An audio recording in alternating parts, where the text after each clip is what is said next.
Hey everyone, welcome back to another episode of Comic Book Weekly. Glad you could join us tonight. We got a lot of news to discuss this week, and we got a lot of great comic book talk to talk about with our top five under the radar, most anticipated, all that stuff. So again, guys, glad you can join us. I have Kat Comic Uno with me, Hey guys, what's up? and then we have Brant Fowler, who's trapped in a hotel. And Hey, what's up? so if he's a little rough at times, just bear with him because again, he's on hotel internet. Exactly. Yeah. What's up, everybody? At least he made it. He made it for you guys, made it for us. So thank Brant. Yeah. Absolutely. Yeah. So, all right, guys. So I'm going to hand it over to Kat. Thank you so much for you guys watching tonight. And once again, just a reminder, thank you all who supported the Kickstarter as well. Last week, we were definitely funded. What was do you guys remember? What was the exact percentage? It was 125% funded. Yeah. So two stretch goals unlocked. Yeah. Yeah. So really, thank you so much, guys, for supporting the Kickstarter. And like I said, I'm going to hand it over to Kat. We're going to get started with this news. Don't worry, we will talk about the Star Wars news right before the comics. We'll let the audience build a little bit, and we'll see what you guys think about that news, if you even care about that news. So take it away, Kat. Yeah, we're going to get into some media news first. And this one I wanted to talk about, which was that Bendis is writing for an animated show on HBO Max, which is the Cover creative series he made, which was for his imprint for DC Comics. I think I read the first issue, maybe I didn't. But what I thought was interesting, A, it's an animated show, so kind of following the Invincible route. And then B, he's writing for the show, and the artist is directing / directing the storyboard artist for the show. So it's really the comic book creative team making a TV show, which I thought was cool. I don't know if I'll check it out, but I just thought it was interesting information to see a comic so ingrained in this new show. Yeah. And go ahead, Kat. Sorry. I was just going to say, and if Bendis is going to be doing more TV now. Yeah. I mean, it's cool. Congratulations to him and both of them, actually. Yeah. Keep going to TV. Yeah. I think I read that first issue too. I don't remember what it was about, but it sounds familiar. I don't either. I know we've tried at least some of those first issues. Yeah, exactly. I wasn't a huge fan though. Yeah, I wasn't either. I don't remember which one that one was. I know there was one about a comic artist, and that might have been it. It might have been. I don't remember. There was a Pearl one as well. I don't remember either, but yeah, that's news for Bendis. I've already seen comments about this. We're going to talk about it. Mike seems like he saw the trailer. I actually didn't watch the trailer. The SnyderCut trailer. This is the official trailer now. And of course, Brant didn't see it. Of course not. He doesn't watch trailers. I watched, they talked about it on the Today Show yesterday. And then I obviously watched the whole trailer today. And obviously, when you watch the trailer, you can kind of see what the old stuff was, and then you can kind of see what the new stuff was. And, with this being out, it does pique my curiosity. Like, I want to see what obviously is different. The trailer looks, it is what it is. It's cool to see Darkseid in there because you got to see Darkseid, which is kind of cool. You end up seeing Steppenwolf in his different form and him bowing down to Darkseid, saying that this world will fall and things like that. But you see a lot of the action. You see Superman in the black suit. Looks like it is a better movie, I think, overall. And I mean, that's all I can really say about it. I mean, I can't make a real true judgment of it until I would actually see it. It probably is better though than what we got in the movie theater itself. But when you can put it on a streaming service and extend it out to 4 hours and tell the full story that you wanted to tell, I think it is going to be better, right? You're always kind of restricted in the movie theaters. Yeah, it's just I disliked it so much that I don't know that I would even be willing to sit through it to see if it's better. You know what I mean? I'm Right. definitely on your side on that one. I'm Yeah. just like, I really was. There was not one thing in that original movie that I was interested in, so I Right. can't see a longer version of that movie making me interested. And also didn't really like any of the other Snyder movies, so I don't know. It just doesn't interest me. I don't think I'll Right. spend my time watching it unless I hear it's like, this is the best movie ever made. This is like the new Godfather. I'm like, okay, I guess I'll check it out. But Yeah. I am sure it won't be. I mean, I really liked Watchmen and I like Sucker Punch, but yeah, I can live without it. I just and I say this like, oh yeah, I would sit down and watch it, but again, like I've told you guys, I don't have HBO Max, so there's no way that I'm going to sit there and actually probably watch it anytime soon, unless it's somewhere else on Blu-ray or anything like that. Yeah, if it does well, they might do a Blu-ray Blu-ray release. I was just reading a comment from David Berg. New background, hotel background. Yeah, hotel background. The Alamo picture above me, actually. You can't really see it, but yeah, there you go. It's in his new temporary office. Yeah. His office for one day. It'll be the background only once you'll ever see. Yep. So going into the last media news piece, which is that Yara Flor TV show is not moving on, which I was actually like a little surprised by. I was looking forward to the show, but at the same time, like we don't know like much about the character besides the 2 issues. So to make a whole TV show about a character that literally was just introduced, like I'm okay with it. But yeah, CW makes some weird choices. I don't know.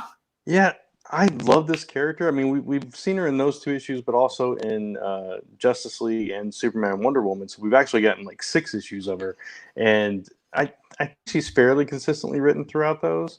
And I'm in love with the character. So I'm really disappointed that the show's not going forward. But I do understand your point too, Kat. But hopefully they'll revisit it either there or somewhere else later on. Mike, do you have an opinion on Yara Flor? I was thinking about it too, and I was like, I would want to see a show about it, but at the same time, I'm kind of like, oh well, if there's no show, there's no show. And if they release it later on, they'll release it later on. It's not like I'm missing anything right now. Because what happens if they do release this show and they don't get the character right? And we hardly got a comic series yet. Then people are going to be like, this version of her on TV is completely different from the comic version. Not like we haven't seen that before anyway, but it's just like I would think that you would kind of want to get that right from the start. Yeah, and to Kat's point and your point, we don't have a whole lot of material to draw from for her yet. So maybe once that series is out and there's more material there, and see how that's received, something will happen with it. Yeah, absolutely. But I'll enjoy the books right now. Yeah. Oh, for sure. Which speaking of, we'll go into actually we talked about that last week that Yara Flor was going to be out in May, but let's get into some comic news, which is new Defenders in May. So we are getting a new team, Doctor Strange being the lead again. What do you guys think about that? Now, I thought this was kind of cool because the Masked Raider is featured on there. Yeah. So we haven't seen that character since Marvel. Oh, I forgot about him. 1000, right? Yeah. So it's like he was a really good character in that book, and we were all kind of wondering, like, oh man, this guy has potential. I can't wait to see him in the future. And he kind of just like died, and we haven't seen him since. So honestly, if he wasn't going to be in the book, I probably wouldn't care so much about this book. But now that he's going to be in it, I definitely want to check this one out. Yeah, I'm in the same boat. It's like when I saw Masked Raider, I'm like, it was like Defender, whatever. We've seen this before, but Masked Raider, it's like, okay, there's a thread that they completely dropped. So let's see if they're actually going to pick this up and do something with it. So I'm curious for that alone. We do have a comment from Willie who says, "How's the weather, everyone? Cold out here." Yeah, cold. Yeah. We single digits for Texas is not common. So. Today is probably Definitely one of not. the nicest days in Florida that we had in a long time. What's the 71 temperature? degrees, Oh my clear God. sky, You suck. nice light breeze. Like we've had a lot of rain the past few days, and it's been really hot for some crazy ass reason. Like really hot, like almost 85, 90 degree hot, windy, Jeez. and just a ton of rain. But today we just wind up having this nice dry air come through. It was a gorgeous day. That's why I felt so bad. I was like, man, everyone sucks right now, and we're perfect. You Yeah. are too lucky. I don't remember how hot feels like anymore. I've been using a heating pad, not because my back hurts, just because I've been so cold. I was like, I'm going to use a Well, to heating tell you the truth, I mean, in Florida here, it's actually been a cold winter. Like there's been multiple days where we've had 30-degree days, 32-degree days. Like we've had, obviously we don't get snow, but we've got a lot of frost over the, most frosty days that I've seen in a long time here. So that's what I mean by the weather being bad and cold and rainy a lot. So this is the nicest day in a long time. Yeah, it's we were talking about it before the show.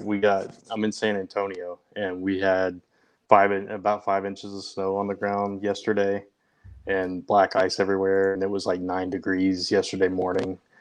It's like this is not Texas, man. Come on, where's my Texas heat back at?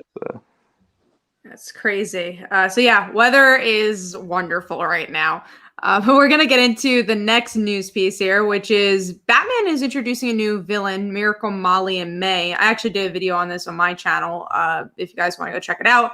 But I like her look. She has more of like a tech look, and it definitely is a little different than what we've seen with Batman in a while.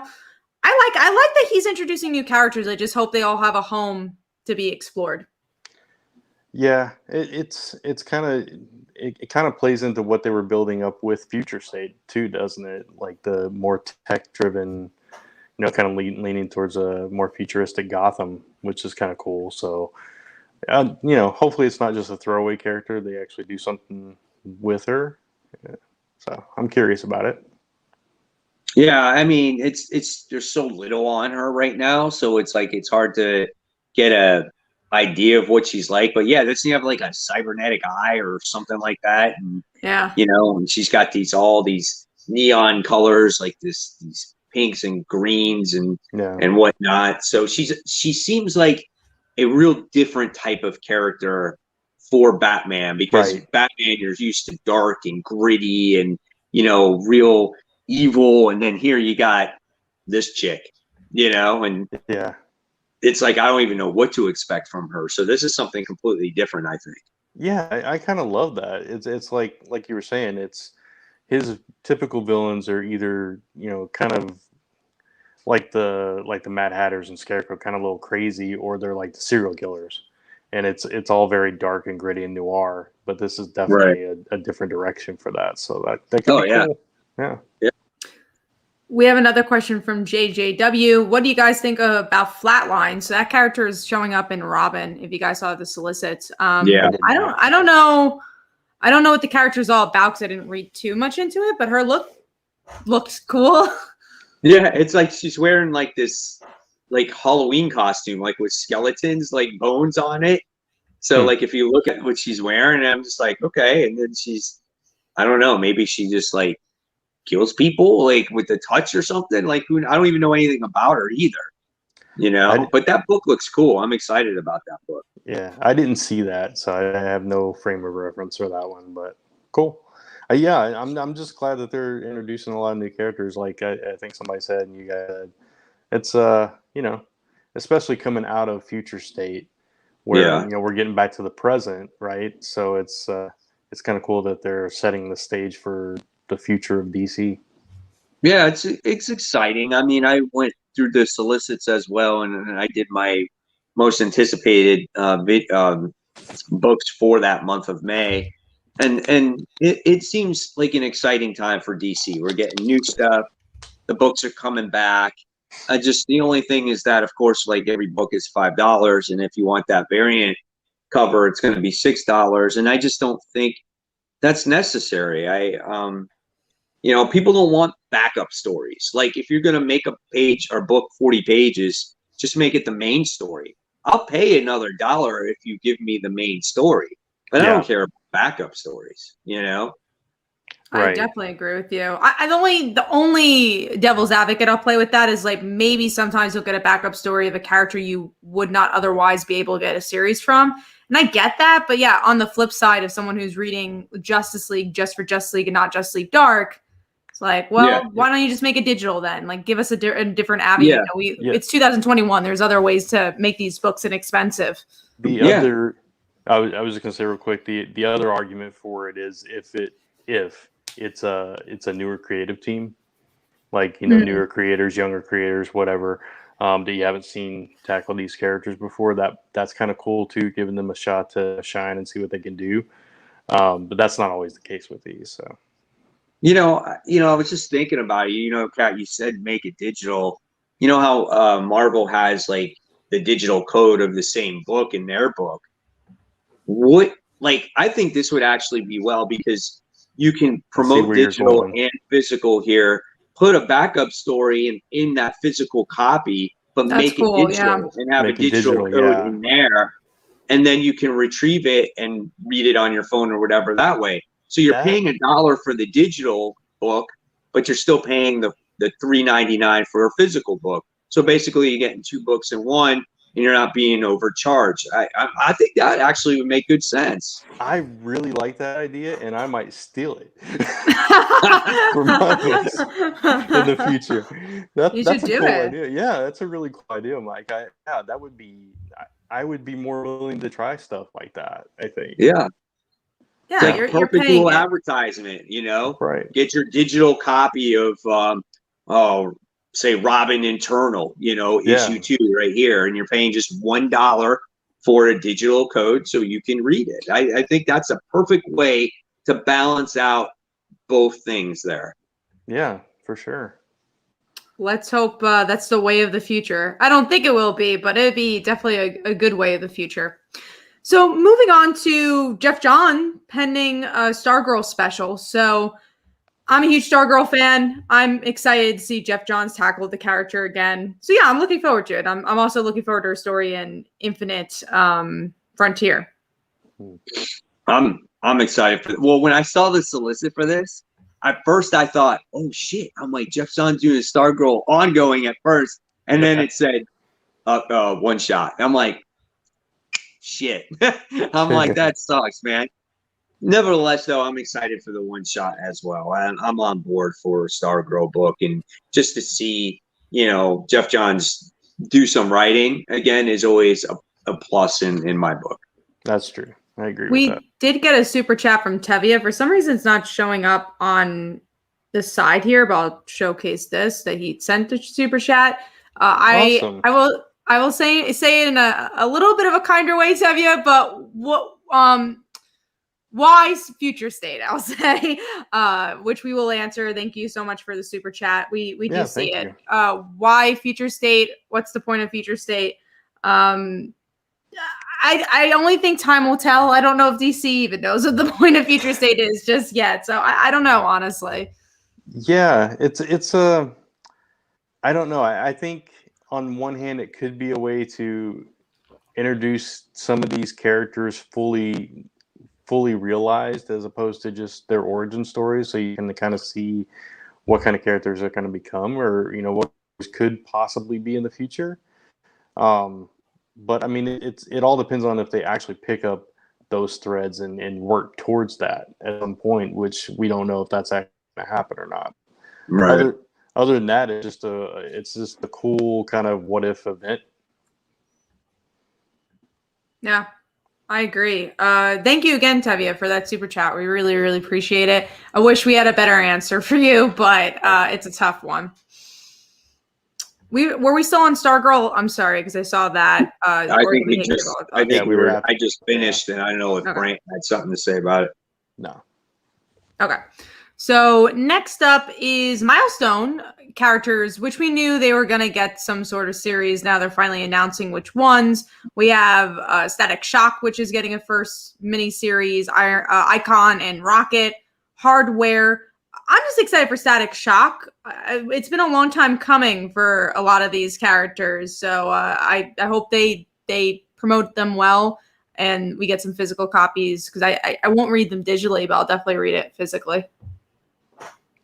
Yeah, I'm kind of in the same boat there. I mean, I love that they're doing. I just wish they weren't digital first, but I guess I don't know. I don't know what the reasoning is to do digital first, but I was going to try to help them out. Behind it, it's like, oh, we're going to release maybe this one digital and that one not, and it's just so weird. It's like how can you expect people to get on board with digital if there's no consistency behind it, you know? Yeah. And it's just weird also to have two different release dates. So like when they come out physically, it's you know, I don't know, people that got them digitally read them months ago, and it's like, yeah, it's just weird how it makes the experience not as interesting. Yeah. But I think the only thing I would be interested in is Static. That's just me personally, though. I don't know a whole lot about some of the other characters, so I would probably try them. Icon, I think was one of their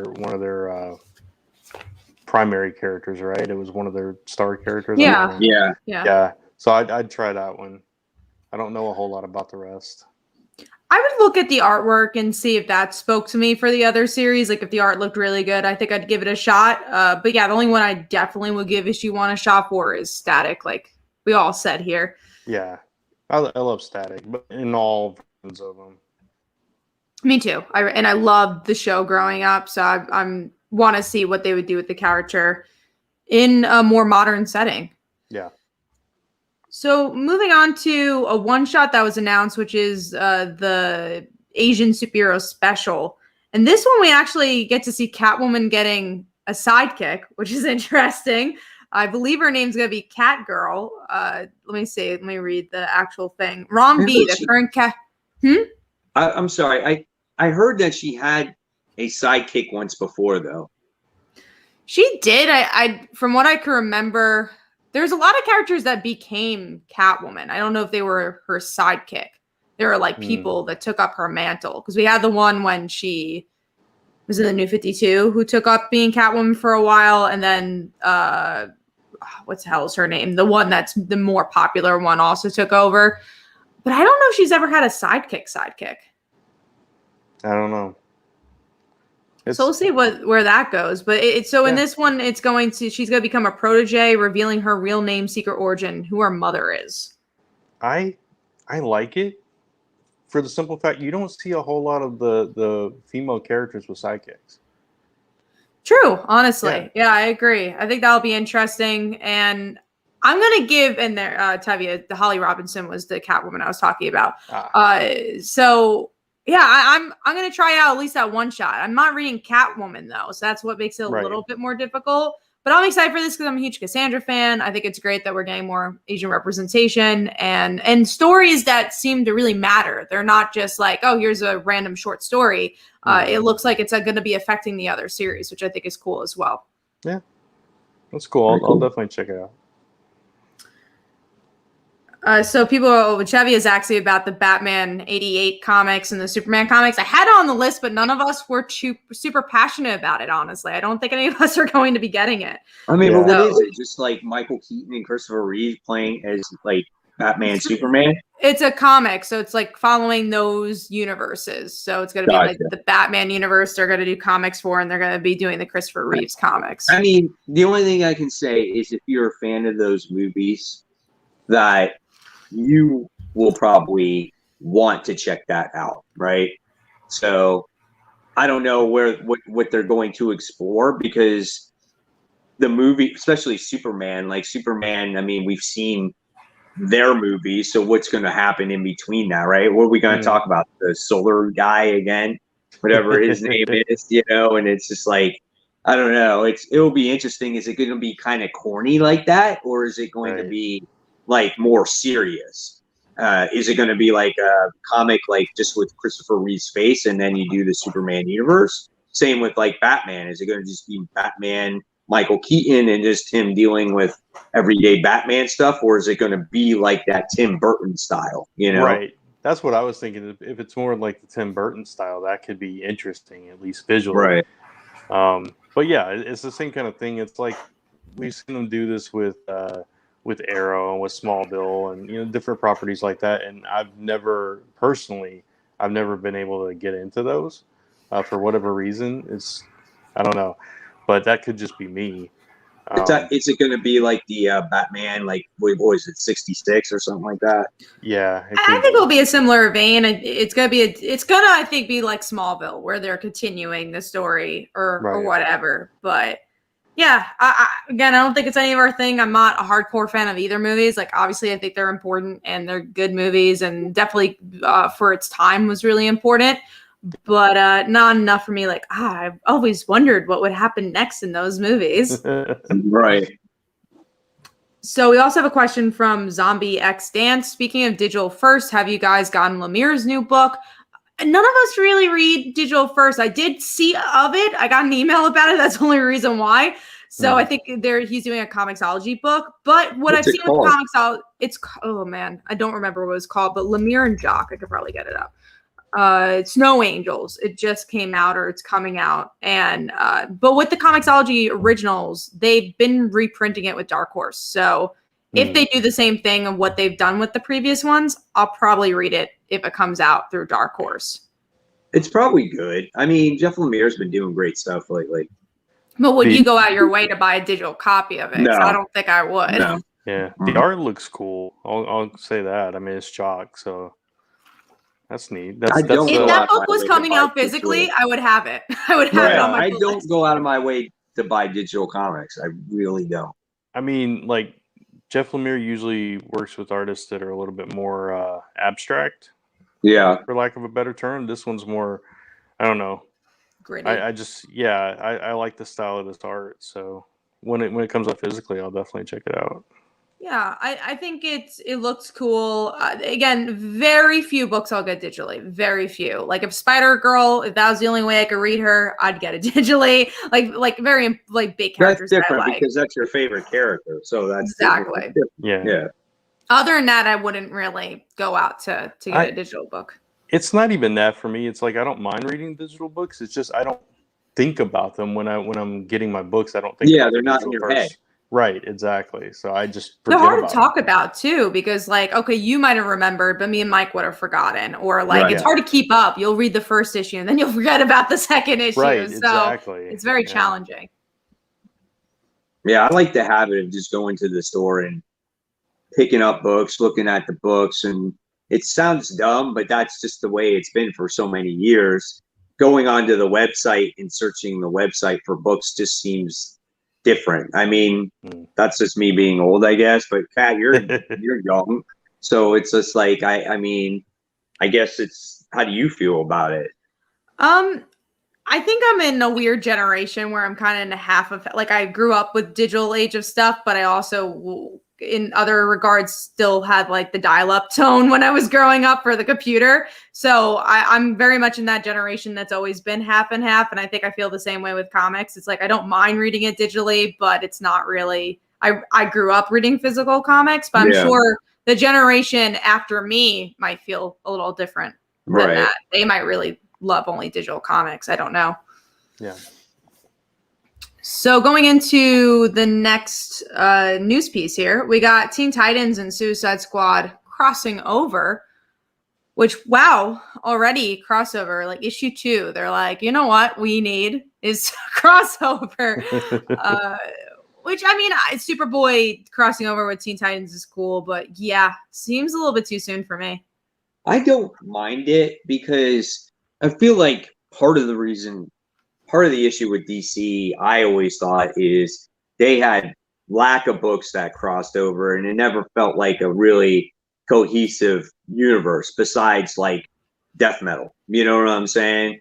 Or whatnot. So I think that's kind of cool. And when I read the solicit too, it obviously all has to do with Amanda Waller. She wants to the biggest, the baddest, the strongest Task Force X that she's ever had. So she's trying to recruit that speedster Bolt, and so that's a part of Teen Titans Academy. So that's how it crosses over between those two books. Now, I don't know if it continues after the particular month of May or not, but I really don't mind it. It's not like it takes place in 20 other books or whatnot. And honestly, I was going to give Suicide Squad a solid chance and Teen Titans Academy a chance anyway, so it's not like I'm losing out on anything. Yeah, I'm kind of on your side of it, Mike, and at the same time, it's like this actually does feel like it could lead into what we saw with Future State with Suicide Squad if it goes down that route, right? Especially with Superboy. So it's this little cohesion there, little continuity going on, which I appreciate. But I get the point of everybody saying that it might be a little too soon, but it just depends on how they handle it. If it feels rushed, then it's rushed. If they pace it well, then and it makes sense, then cool. Right. So next up, one of our favorite topics to talk about, but also in recent months haven't been, Spider-Man is getting a special with Kingpin. So it's a giant size connected to the Amazing Spider-Man. I don't really care about the Kingpin story. I mean, obviously I'll get this, that's a matter of fact. I'll definitely get this issue to see if it connects and blah, blah, blah. But yeah, I haven't been feeling this. I don't even know why Kingpin's really involved. The interesting thing about it, what I read was this arc is going to start in Amazing Spider-Man with Kingpin, and this issue is the end of that arc, so you won't get it in the main title. You have to read this to get the end of the arc. I'm not surprised by that. That's honestly a very Marvel thing to do. Yeah. Do something like that. And it's a very Spider-Man thing to do as of recent years, because they did that with a special, I think 2 years ago. I forget what special it was, but they've done that in the past. Yeah. So they hinted on that storyline too in this issue of Amazing Spider-Man. Mm-hmm. Right. It has to deal with that whole tablet of nonsense. Yeah. So that's what this king size special is going to be about. I mean, I like how they keep it in that traditional fashion of like how it's a king size. Like they've been doing those issues forever. You know what I'm saying? Mm-hmm. But again, the story is just like, yeah. Why? Right. Just like continue with the storyline and just like finish Kindred and do something, like either go finish it, go back to something, or just stop jumping around so much. Yeah, it's like I appreciate that he's not leaving these threads just laying around, that he's picking up everything that he's placed throughout the series, throughout his run, and kind of trying to finish that out. I appreciate that, from a writer perspective, but yeah, I just wish it was more interesting stories. But also could be done in a neater way. It could be done in the main series if constructed better, honestly. I feel like, not my thing. And honestly, Tevye brings up a good point. Wow, Marvel, you're basically cutting your audience in half. And I do agree, like, people unlike us who maybe not into comics as much and go to the store every week might not know that's a special they need to pick up if they're reading Amazing Spider-Man. And I know there's probably plenty of people who just have Spider-Man on their pull list, and that's it. They don't know. They have to buy that one shot, be like, oh, whatever did happen in that Kingpin story. Yep, exactly. And that book is obviously going to be more money because it's a king size. It'll probably be like something like 60 pages. Ugh. So you're going to expect like a $6 or $7 book. Yep. So, yeah. And honestly, with those 60 pages, they tend to it's a rarity for a larger book to actually be great. I feel like because there's an excuse that there's so many pages, the story gets prolonged a lot. So a lot of times it's like, okay, 10 pages were really interesting, but it took 50 pages to get there. Yeah, 15-page fight scene and that kind of thing. Exactly. So we'll see on that one. But we are going to go to our main topic here, which is Boba Fett and Han Solo's untold story is going to be told in a crossover event with Star Wars. And this is called The War of the Bounty Hunters. And it's crossing over with the regular Star Wars series, Bounty Hunters. Darth Vader and Dr. Aphra, which I believe is all the Star Wars books that are out. It's 5 issues, limited series. It's also a 5-issue limited series. I think it's going to be crossing over and a mini series. So I'm not a Star Wars super fan. I do like Star Wars, but I'm not reading any of the current books. So is this going to make you read all the books? What do you guys think? I mean, I'm only reading Star Wars and Darth Vader. So I'm not reading Bounty Hunters or Dr. Aphra. But yeah, if the event is going to tie them all together, it would persuade me to at least read it for that event, because I really am enjoying what I have been reading of those titles. So, right. I mean, I look at it and, you know, I feel like for Marvel, I feel like this is Star Wars' first major event, right? And so I think that's a pretty big deal. And also, all these stories have been taking place between Empire Strikes Back and Return of the Jedi. right. So all these stories, it's been said, are supposedly canon. So this is all really happening. So, and the main story that this has to deal with is what happened in between the time that Boba Fett took Han Solo's carbonite to Jabba's palace, right? Right.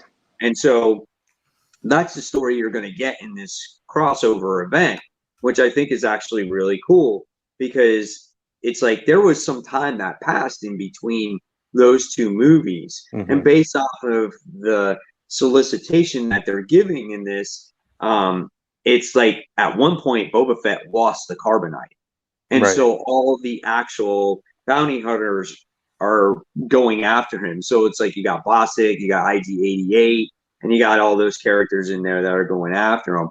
So I think this could be a lot of fun. And there's there's prelude issues that take place right before the event, and then you're going to have the other issues as well.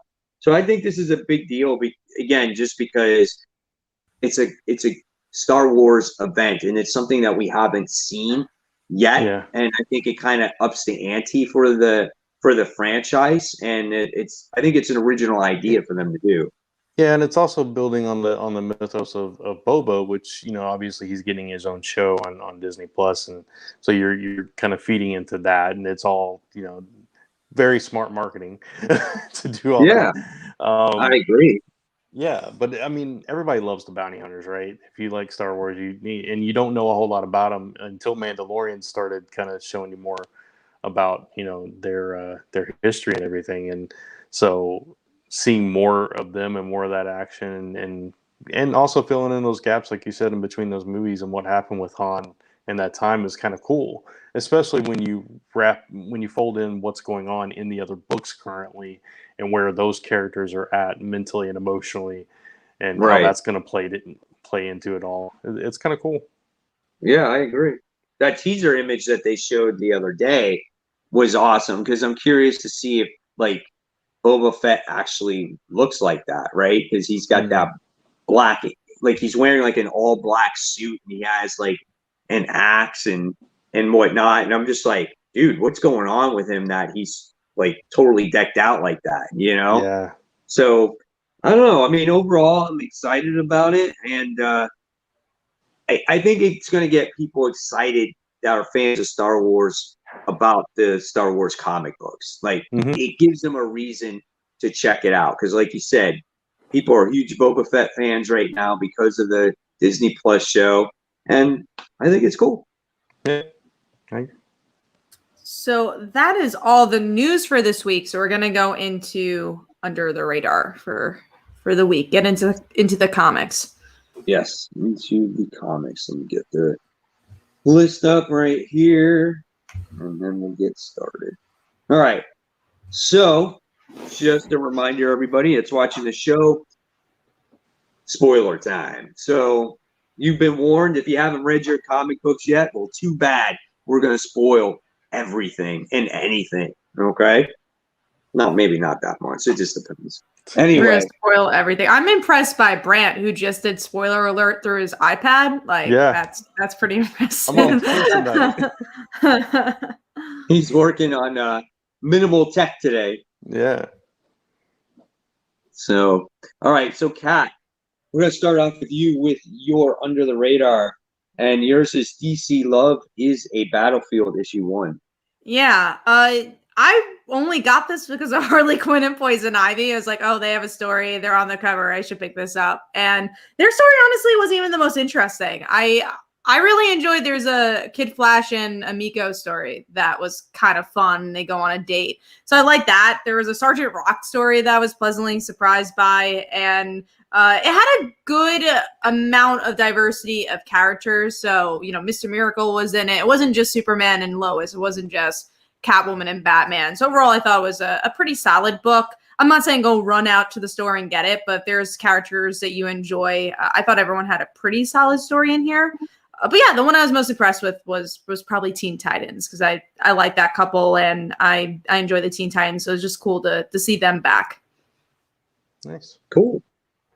All right, Brant, and yours was X-Force #17, which almost was going to be mine, but you put yours first. But yeah, go ahead and talk. We can all talk about it. Well, Kat doesn't read it, right? No, I don't. But I saw the panels, which it seemed like there was a lot of Quentin in there, which is cool. You would have cool. liked this issue, though. It's all. It seemed like Quentin. it. The whole issue's about Quentin, and it's funny because we talked about last week. I was gonna drop this book, and Mike's like, "No, you don't want to drop it. You're gonna want to read this," and I'm like, "Okay." So and now it's my Under the Radar. It was a really cool issue focusing on Quentin, who is kind of reflecting on his constantly dying, and then there's like this whole subplot of. He's trying to rescue these people, and he sees something, and it's implied that maybe he's the one killing him, but obviously Mr. Peacock has kind of stolen his DNA and is using him somehow. So every time he resurrects, he's losing time and losing a little bit of his memory, and Phoebe's having to kind of fill in the gaps for him every time, and he gets a new outfit in this issue, which is kind of cool. So he actually looks like a superhero now. And there was some character growth for him because he realized that he has to stop kind of being that arrogant kid and putting on this whole facade and actually step up and be something. So it was kind of a really cool issue. Yeah, I love this transformation and new costume and trying to grow up, and the emotional parts with him and Phoebe were phenomenally done. Yeah. And on the explanation on why she loves him, I thought that was so well done. It was a great book, man, and I definitely am happy I recommended it to you to make sure that you picked it up again. Yeah. But I'm right there with you. It was awesome, and the ending was crazy, and you get to see like he was at a point where he actually didn't really care. Because it's just like, well, what's the point? I don't care about myself if I can just get resurrected all the time. And seeing all the deaths that happened in the book was actually quite creepy and scary. Like he died so many times. It's insane. And it's kind of funny. And in comics, a death, right, would happen so far and few between. But since X-Men have these resurrection protocols, all of a sudden you just feel like these X-Men die left and right all the time. Yeah, and especially with X-Force, and they kind of touch on that's kind of their job to go die. Yeah, they're the frontline defense, and that's what they do. And it was also interesting because we got to see a little bit of his past with his parents, and what kind of abuse he kind of went through, and what kind of shaped him as a person through some of those flashbacks. So that was. It was interesting because he had like a psychic key that he pulled out of himself to unlock these memories. It's like lock and key. Yeah, exactly. It was visually really cool. So, but I don't think they touched much on his past comic books, have they? I don't think so. Not recently. Yeah. If anything, maybe the Grant Morrison stuff, but I didn't really pay too close attention to those. Right. So really good book. I enjoyed it too, and I know, like I said, Kat, this is not one you usually read, but again, this would have been the one issue you enjoyed. Yeah, no, this issue even thematically sounds interesting with the death stuff and how they explore that. So sounded definitely like the best X-Force issue I would have read if I did read it. Yeah, definitely. Finally, some like character growth. Yeah, and that's something that we have not really seen all that much, I think, and I think they did a good job with this. Yeah. All right, so since I couldn't do X-Force, one of the last comic books that I read today was actually Casual Fling from AWA. And I talked about this last week, about it being one of my most anticipated. And I thought that this book was actually really good. It's not something that's really original, though. It's like, I would say it's a comic book, though, for like women that like romance novels in a way. Because it's like, yes, it's about this that mom. stalker comic is for. Yeah, it's about this mom who is obviously working a very busy job. She's like a partner in a law firm. Her husband is at home. He's like a stay-at-home husband who's IT, and he's taking care of the kids. And it's just like they got no time for each other, and she's all busy at work. And she meets this guy.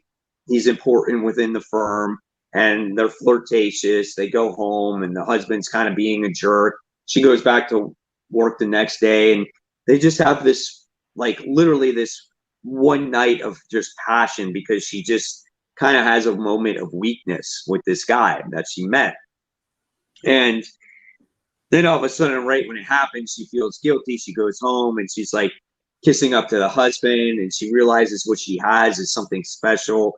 And then, you know, the guy calls her and he goes, you know, how about we see each other and pick up where we last left off? And she's just like, well, you said you were going back to LA today. And he's like, no, I get to stay another 2 weeks now.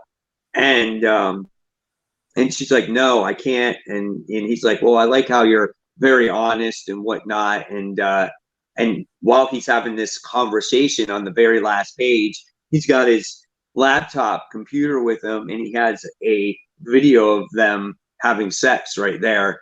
And it's like, he's some creepy stalker guy.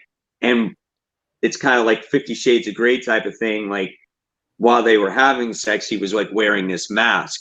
So the mask, I think, is to cover up who he was and for him to expose who she is. Because, again, she's very powerful in this law firm. And that's kind of how it ends. So and this is AWA, right? Yeah, this is AWA. Yeah. Interesting. So really, really good book. It was really well written. It wasn't boring. It wasn't like overly sexualized or anything. They didn't show anything. You know what I'm saying? And I thought it was really good. And I was just like, I want to see what this guy goes to try to get this woman, because that's what he wants. He really wants to be with her, and he'll go at any great length, I think, to be with her. So I think it's going to be a pretty good book, and it's 4 issues, I think. Tinio brings up a good point. Last time I saw this kind of comics is at Webtoons, and I'm always an advocate for Webtoons because there's so many readers on there. A lot more people read Webtoons than regular comics, which is crazy. So AWA has been doing something interesting where they've actually put a lot of their comics on Webtoons. So maybe they had this comic because they knew they were going to put it on Webtoons and try to like convert the audience. Like, I think that's kind of interesting. It's always cool to see books that you normally wouldn't see in floppies, I would say, because it's not like this is not a comic book. It's just like it's not something I would have expected from the direct market, which is kind of cool. Yeah, it's definitely a great story.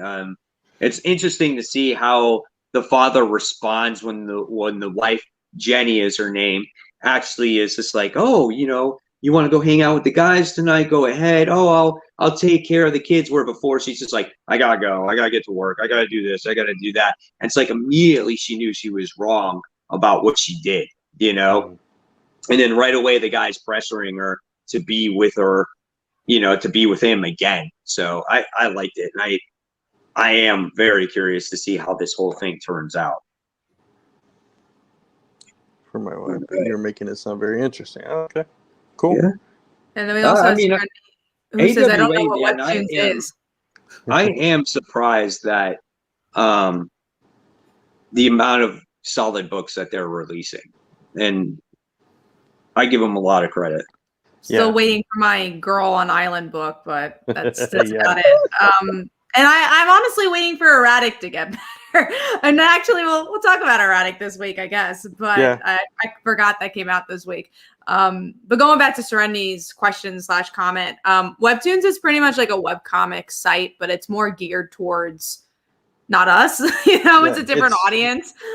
It's kind of the premier webcomic site nowadays that I would think, though. So right. It's not really superhero comics. It's more of like romance comics, fantasy comics, anything I feel you wouldn't find in the direct market is what Webtoons is. There's very few superhero comics on there. Yeah. Right. But there's a lot of good stuff on it. Like I read a couple of Webtoons and I think there's a lot of really great stuff on it. Yeah, Lisa reads a few, and there's some bigger name creators that do some comics over there as well. Like, Justin Jordan. And some others that I can't think of right now. There's another artist who did like Aquaman for a while. Oh, who did Witchblade? I forget his name and it's really hard to pronounce, but he does stuff on there as well. So I think in the next 5 years, Webtoons is going to be a lot bigger for our community. Hopefully, because I really do think comic books should be utilizing a place that millions of people are reading. Literally millions are reading like one comic on there. So like, why are we not tapping into that to get potential people to read the direct market comics? Yeah. Are you talking about Sage? Yeah, that guy. Stephen. Yeah. I don't know how to pronounce his name either, but yeah. All right. Tinian says Tiny O says Webtoons is more an Asian web comic. Yeah, there is definitely a lot of manga influence on there as well. All right, so we'll move on to the big books now. So I'm going to just get a bottle of water, but the book that we're going to talk about is Daredevil issue 27. What do you guys think of it? I thought it was solid. I enjoyed this issue. More character driven than the previous issues, which I don't mind because a lot has happened in the previous issues. But I love the dual identity of seeing what Elektra is going through and what Daredevil is going through. With Daredevil is more of like his religious aspect and like literally what it means to like carry the devil around you. And then with Elektra is the name of Daredevil. What does it mean to her? And that she doesn't have to pretend to be someone else. Like she could use that name as Elektra. So there was a lot of interesting character beats. Yeah. Both of those themes and elements were really good. I didn't like it as much as the last two issues, but it was still solid, like you said. And Matt's inner struggle and kind of Null playing into his faith and maybe even failing faith at times, trying to sway him and him fighting it and then using Null's power to fight against Null was kind of interesting. And then Elektra realizing that she doesn't have to be Matt. She can be her own version of Daredevil, which was really cool. Yeah, I agree exactly what you guys say there.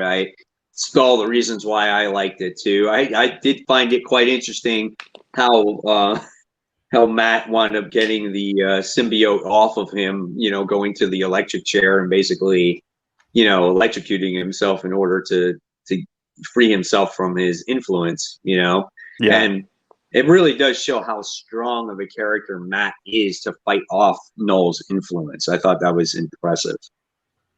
Yeah. So overall, great book. All right. So the next one we're going to talk about, I think is a really, really good book this week is Radiant Black issue 1. This book had a feel of Power Rangers to it by the time I want to get into the end of it. And so, but I love the character in there. His name is Nathan, right? Nathan Burnett. And his partner or his buddy was Marshall. And I love how this character was very relatable, right? He fits the real world. So it kind of gives you that Peter Parker effect. Like you know what it's like to suffer going through debt and not making it in the real world and struggling and moving back with your parents and all those things, and then him coming across this power and discovering this power was kind of comical. And by the time you wind up getting to the end of it, you find out there's another version of this character, but he's red and instead of doing maybe good with his power, he becomes bad. But my theory with this is we're relating this kind of to like Power Rangers. So I think there's a black one, there's a red one, there's going to be a blue one, there's going to be a green one, there's going to be a yellow one, and somehow they all meet up and they're all going to be friends and they're going to team up and solve the world. Well, there's a girl character in the back too, so I think you're definitely on the right track. Because if you look at the letters page, there's like a girl with the same, whatever. So I definitely think we're gonna get Power Rangers-esque thing. But I thought this was such a good origins. I really, really enjoyed it, and the artwork really was a slam dunk for it. And I agree, he was just really relatable, and you could kind of tell Kyle put a lot of himself in it because he wrote Power Rangers, but then also the writing side of it, like you're not just gonna write that as a writer and not feel those things. So I thought that was super interesting as well, because usually with stories you don't get stories about writers because writers don't tend to write those stories. But I thought that was kind of a cool twist that we haven't seen with a comic character, is like a creative writer. Sometimes you'll get journalists and stuff, but yeah, I enjoyed it. It felt new but also classic all at the same time. Right. Yeah, I've read the. Oh, sorry, Brent. No, go ahead, Mike. I read the letters page in the back as well about his Higgins story, about how he was a huge Power Ranger fan and how Power Rangers was all the thing when he was in 3rd grade, and by the time he was in 4th grade, it was not the thing to follow, and he couldn't believe it. And he would go play football with his friends outside, and then he would secretly go watch Power Rangers, and they all come out, and they made fun of him for it. And it was just like, it's sad because he goes, kids are assholes. And you know what? Adults are assholes too. But it's sad because that's how I felt when I was a kid. And that's, I'm sure, how you guys felt maybe at times as kids, because for sure. Again, we all looked at that stuff and we loved it, but you were considered a dork or a nerd. And it's just like, it's so sad that that's what people thought of you when you were a kid, because you liked comic books or cartoons and stuff like that. And now you see how mainstream it is, and it's like you almost want to laugh in their face about that, It's so interesting because like when I was in high school, it was right before the Avengers craze. So like comics weren't popular and no one really talked about them until like Avengers. So I remember when I was in high school, I just wouldn't tell anybody. And then I made it a point not to tell anybody that I liked comics. And again, like that's horrible to look back at, and I wouldn't do that now. But back then I was just like, no one can know, and I like comics. So yeah, no, I totally feel you on that.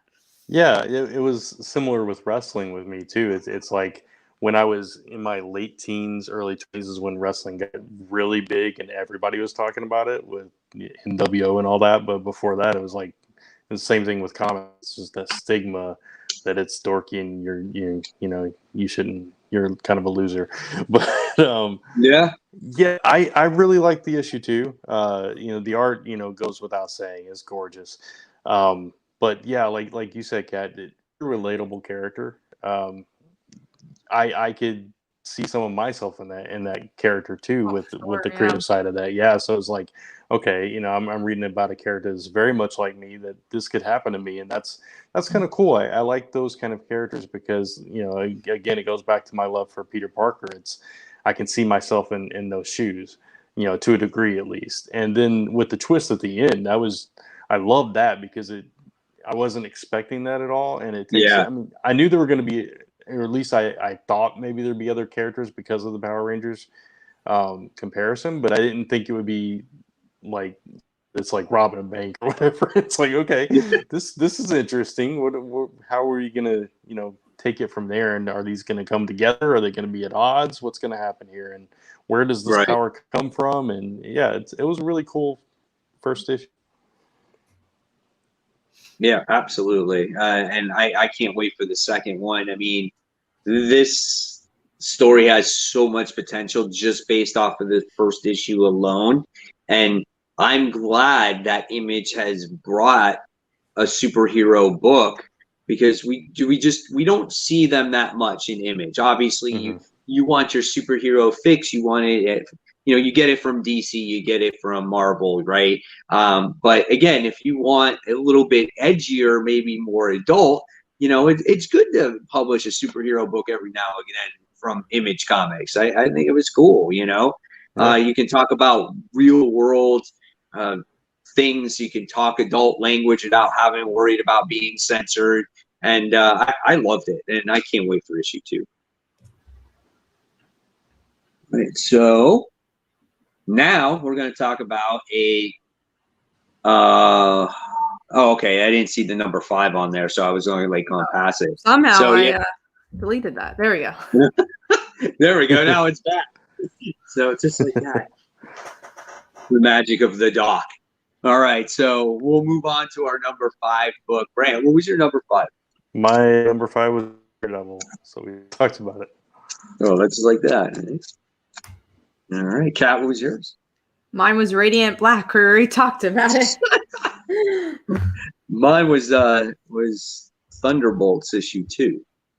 I like this issue. I don't think maybe it was as like funny or maybe quite as good as the first issue, but I do like how they had to go get Norman Osborn, and then they're all being overrun, and they had to get out of this place, and they wind up taking this bus, and they're all bickering with each other, and they're going on this mission, and they have to retrieve somebody, and you don't know who they're going to retrieve until the very literally last second of this book, and it's Sentry's body.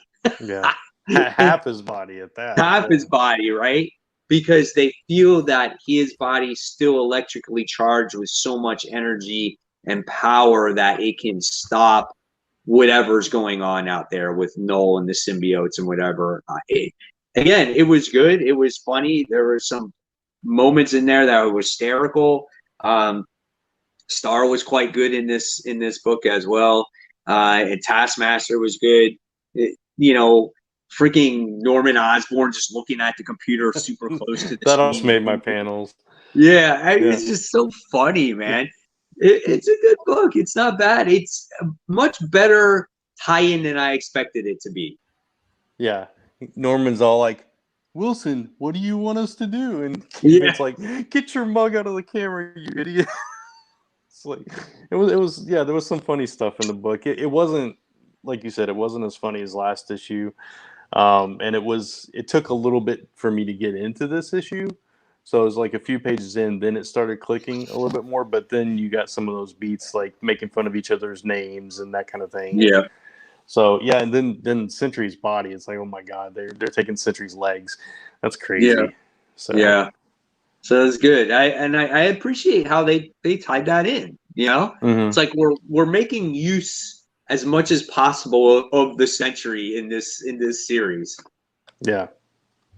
So cool stuff.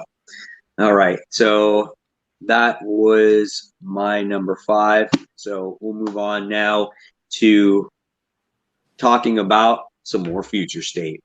And this one is Future State Justice League. This is issue 2. So what'd you guys think of that one?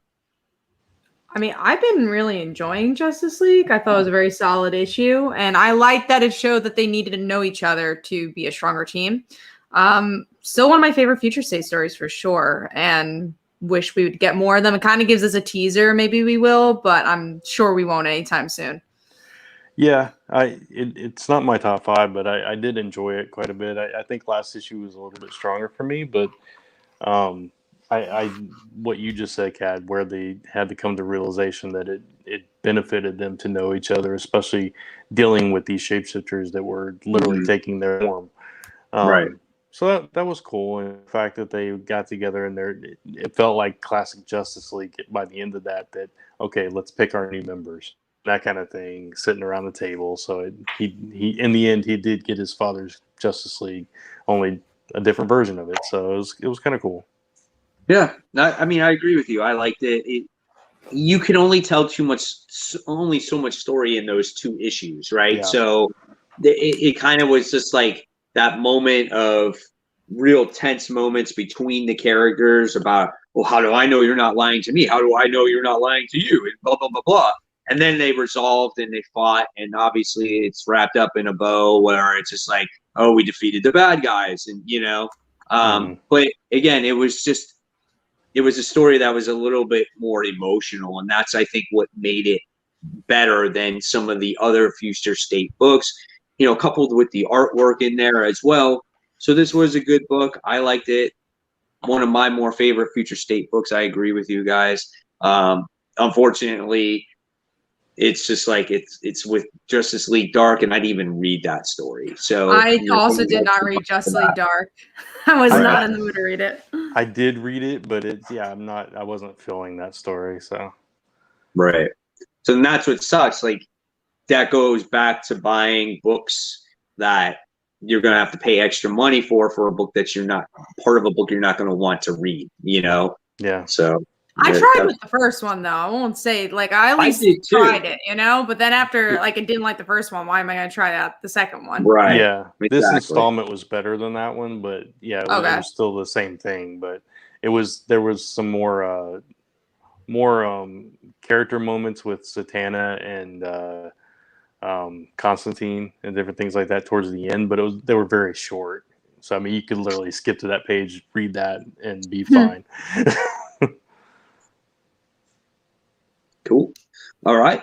So next we will be. I don't know what you guys think about Amazing.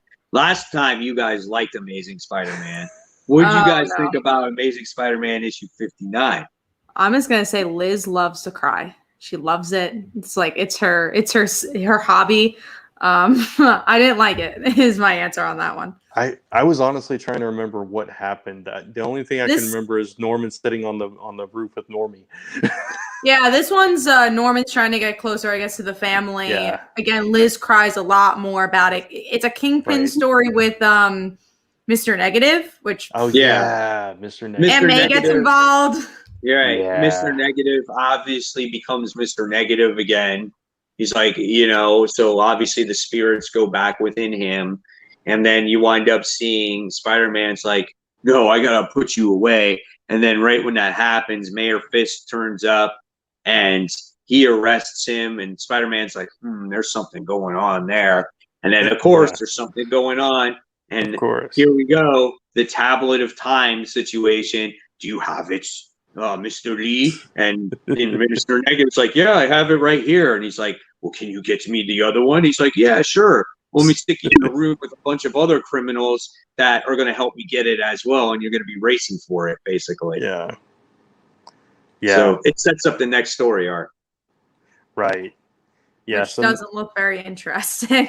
But the next story arc the next issue has to deal with Mary Jane and Peter. Yeah, that I'm all for. I'm all for my MJ and Peter, but that's like one issue. I'm sure it's gonna be MJ leaving. You're like, gotta go film that movie. Bye, Peter. I just so I don't even think the next issue is again. It's just going to deal with those two, and it's not going to deal with the current story arc. And that's what I mean about this book being so jumpy, right? It's just like it never feels like it can finish a story arc. It will finish it later on, and none of these story arcs are really all that great anyway. And so you're dragging them on, and so he's got to revisit, and like Brant said, he's got to close those story threads, And so you go back to the story, and you're like, oh, we're going back to this again. So it's just like Kindred was the biggest story. We spent 50-something issues getting to that just so he could be put in a block of ice. And now eventually when Nick Spencer's going to be done with his run, we're going to revisit that again, and we're going to relive Kindred all over again. Oh, God. See how it goes. Not excited. Right. Now I kind of have an understanding about how Captain America fans were upset. I understand you're upset about Hydra Cap, but now I understand how you felt because the story just went on way too long. Yeah, I think that's definitely the biggest point is like it's not that like, oh, I'm upset with the story or whatever. It's just boring. I'm like, I don't want to say I'm wasting my money, but it's just like you're spending so much money and time on something. It's just like something you would want to be excited for. And I just feel like nothing happens in this book. Yeah, and also the more I read it, the more I feel like Spider-Man's out of character a little bit, because he's always just jumping to conclusions and jumping the gun, and he's not always giving anybody angry. the benefit of the doubt. Yeah, always angry. It just doesn't feel like Spidey. He honestly doesn't feel like he has much of a characterization now that you bring that up. Right. Like, what is his arc? What's his character right now? He's the main character of this book, but what is his story? Yeah, like, exactly. He doesn't even feel like part of his own story. Yeah. Right, yeah. And then again, now and then all of a sudden in like 2 more issues, he's going to somehow get that new costume. Like, what's the point of the new costume? And then after 2 issues, he's going to be in his regular blue and red again. Because if you see in the solicits, the advertisements for the issues after that, he's back in regular costume again. So what's the point? There's just, I don't know. I mean, I just feel like I've been too hard on Spider-Man, but I think I don't know. I think I feel like I have a legit reason why no, you definitely liking do. this so much. I don't even think you're being that hard. I don't think any of us are being too hard on it. I think we're being very honest and critically thinking about it. And and that's the thing. We all want to love this book, and we all, we did at one point. Yeah, we did, and we all, appreciate Nick Spencer's writing in different books, and it's not clicking here, and I'm kind of ready for something new. So yeah. Which is what we thought we were getting with his first 25 issues, which is, I think, the most disappointing part is that he can do it. Yeah, absolutely. I think the last story that I enjoyed was that Craven story. I actually liked that story. I don't remember which issue that was. I think the last one I remember loving was Amazing Spider-Man issue 25. And that's when they went into Mary Jane getting her own series and stuff like that. I think that was the last issue I loved. No, I also liked the J. Jonah Jameson issue, the radio show one. Yeah, that was probably the last one I liked. Yeah, that was good. Honestly, I think if he just eliminated Kindred from the picture and just didn't even worry about that, I think he would have had a really strong series. I agree. And kept the supporting cast, because they just disappeared after that first arc, right? They did. So I don't know. We'll see where it goes, and we'll see how long he's going to stay on it. I think he's going to be on for at least until issue 100, if I had to guess. Because Kindred's, the story is not even close to being over. Right. That's too long, man. It's too long, but that's definitely my prediction. That's what is it? Come out twice a month? Is it 3 times? Twice. I think it's twice. Okay. I don't think it's 3. Well, if it's twice a month, that's still a long time. It's still half a year, right? Yeah. Yeah. We're close to it. Yeah. Wait. All right, so let's go on. Let's talk about our number 4. So, Kat, what was your 4th best comic this week?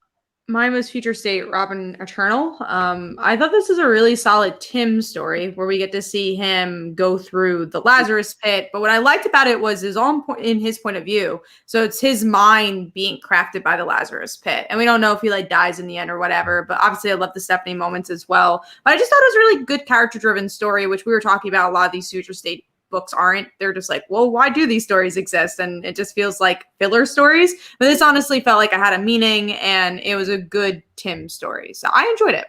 Yeah. It's did he live or did he die through all that? And I like this one. I actually like this. This is kind of weird, but I actually like this second issue better than the first issue. I thought it was Me too. Artistically, I thought it was better. And I thought emotionally it was better. I love seeing the struggle that he was going through between what was reality and what was, what was real and what was fake. So I love that. I really enjoyed it. It was number 6 on my list, but I still really enjoyed it. It was close. Yeah, this is actually my number 4 as well. Oh, nice. Yeah, I like this issue better than the last issue too. I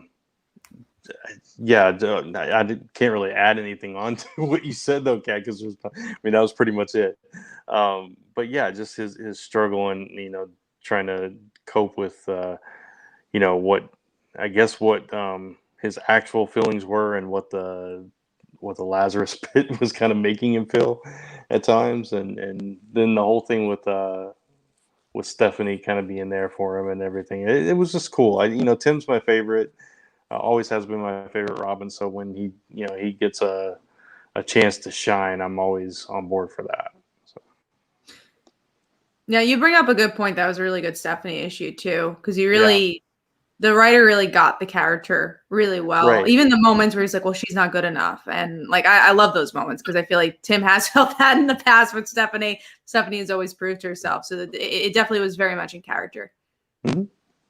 Kenny asked a question. He says, have yet to read the books for this week, but I do download them digitally for free on Wednesdays. So are you talking about the DC books that came out today, or are you talking about last week's books? Yeah, let us know. Yeah. We don't read. But just remember, if you did read this week's DC new books, don't talk about them. We don't want them spoiled. Yeah. All right. So now we're moving on to Brant. You're number 4, or are you both at the same number 4? Yeah. Right? Yeah. So, and I'll just do my number 4, which is a book we already talked about, X-Force issue 17. Nice. So we'll move on now, and we'll talk about the next Future State book. This is Future State Teen Titans issue 2. What did you guys think about this? Because this one tied into Shazam and The Flash. So what did you think about that after you read it? I wanted more out of this, I think. I wanted more. I wanted the reveal. I want to know who the Red X is. You're not going to find out. I didn't like that they took his hood off, because it was just like, what was the point of that? That was stupid. Because like, okay, if you're not going to reveal it, you're not going to reveal it. I felt like it was too little but too much. Like they're trying to say so many things that nothing was said. Nothing happened. Yeah. I mean, I like that they were tying all that together, and it made it feel more like a cohesive story between all these books. But yeah, I agree with you, Cad, that it was too much and too little at the same time, which is kind of really hard to pull off. So yeah, and you know what? I give that to Teen Titans. They really pulled that off. This is actually my least favorite book of the week as well. Wow, yeah. It's not that low for me. Yeah, it wasn't that low. I did find it intriguing. Like, it does make me want to pick up Teen Titans Academy. Like, I want to know how that school was formed, and and all these the things that lead up maybe possibly into Future State. Right. Yeah, and I like some of the things they did in it, like Roundhouse being one of the 4 horsemen of the apocalypse, and that kind of thing. I thought that was kind of cool. He was so demented looking. I'm like, what the heck's on with him? Yeah, so I want to know like how these heroes in particular got infected by these forces, and how that played into everything.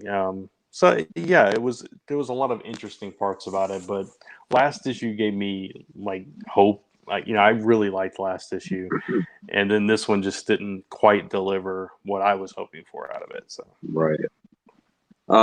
We got this message in here, and Casey says, just got my alert that my LCS has my pull list. Keep hearing that people's LCS didn't get their Marvel comics, so be prepared for that. Obviously, with all the storms that are going on, it's very possible that a lot of us might not get their Marvel comics tomorrow.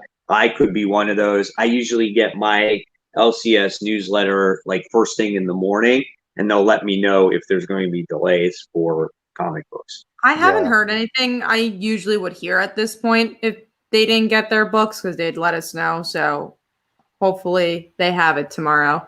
Yeah. So thank you for bringing that to our attention. All right. So we talked about the Teen Titans. Now we're going to be talking about Erratic issue 3. This is the book that Kat wanted to talk about. So what was your issue with Erratic, Kat? I want to love blonde girl so much. Like, I want to love her, and I hate her. I don't feel like anyone has a character. I feel like they're all different characters in every issue. So blonde girl is narrating this issue, so we get everything from her point of view. But I still don't know who this chick is. Like, what's her, like, first she hates Erratic, then she likes him, then she's like going shopping. It's just like I feel like I'm reading a different book every issue, and I just feel like the characters are all over the place. And again, just blonde girl. I just want to love her. Go ahead, Mike. I was going to say, I actually found the book more interesting when she was talking, though, in this book.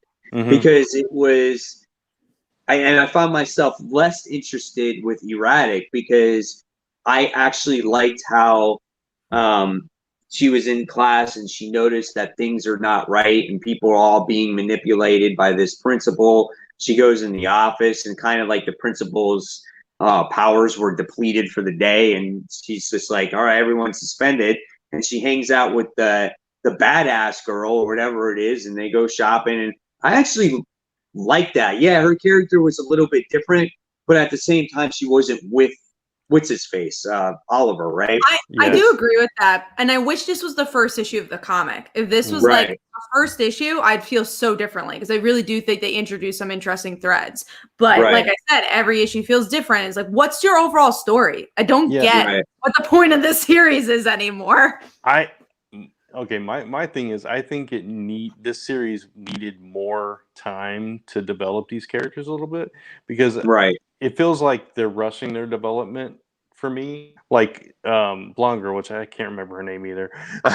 Her name is just blonde girl to me. Just blonde girl.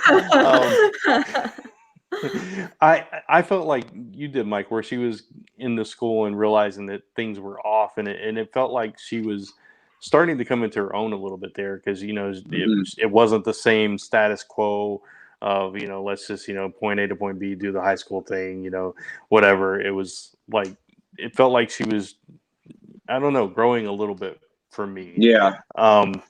But at the same time, like if you had more time, more issues to kind of make that progression more naturally, as opposed to every issue she's got to get to this point, to that point, and so on. So for all the characters, it would be better.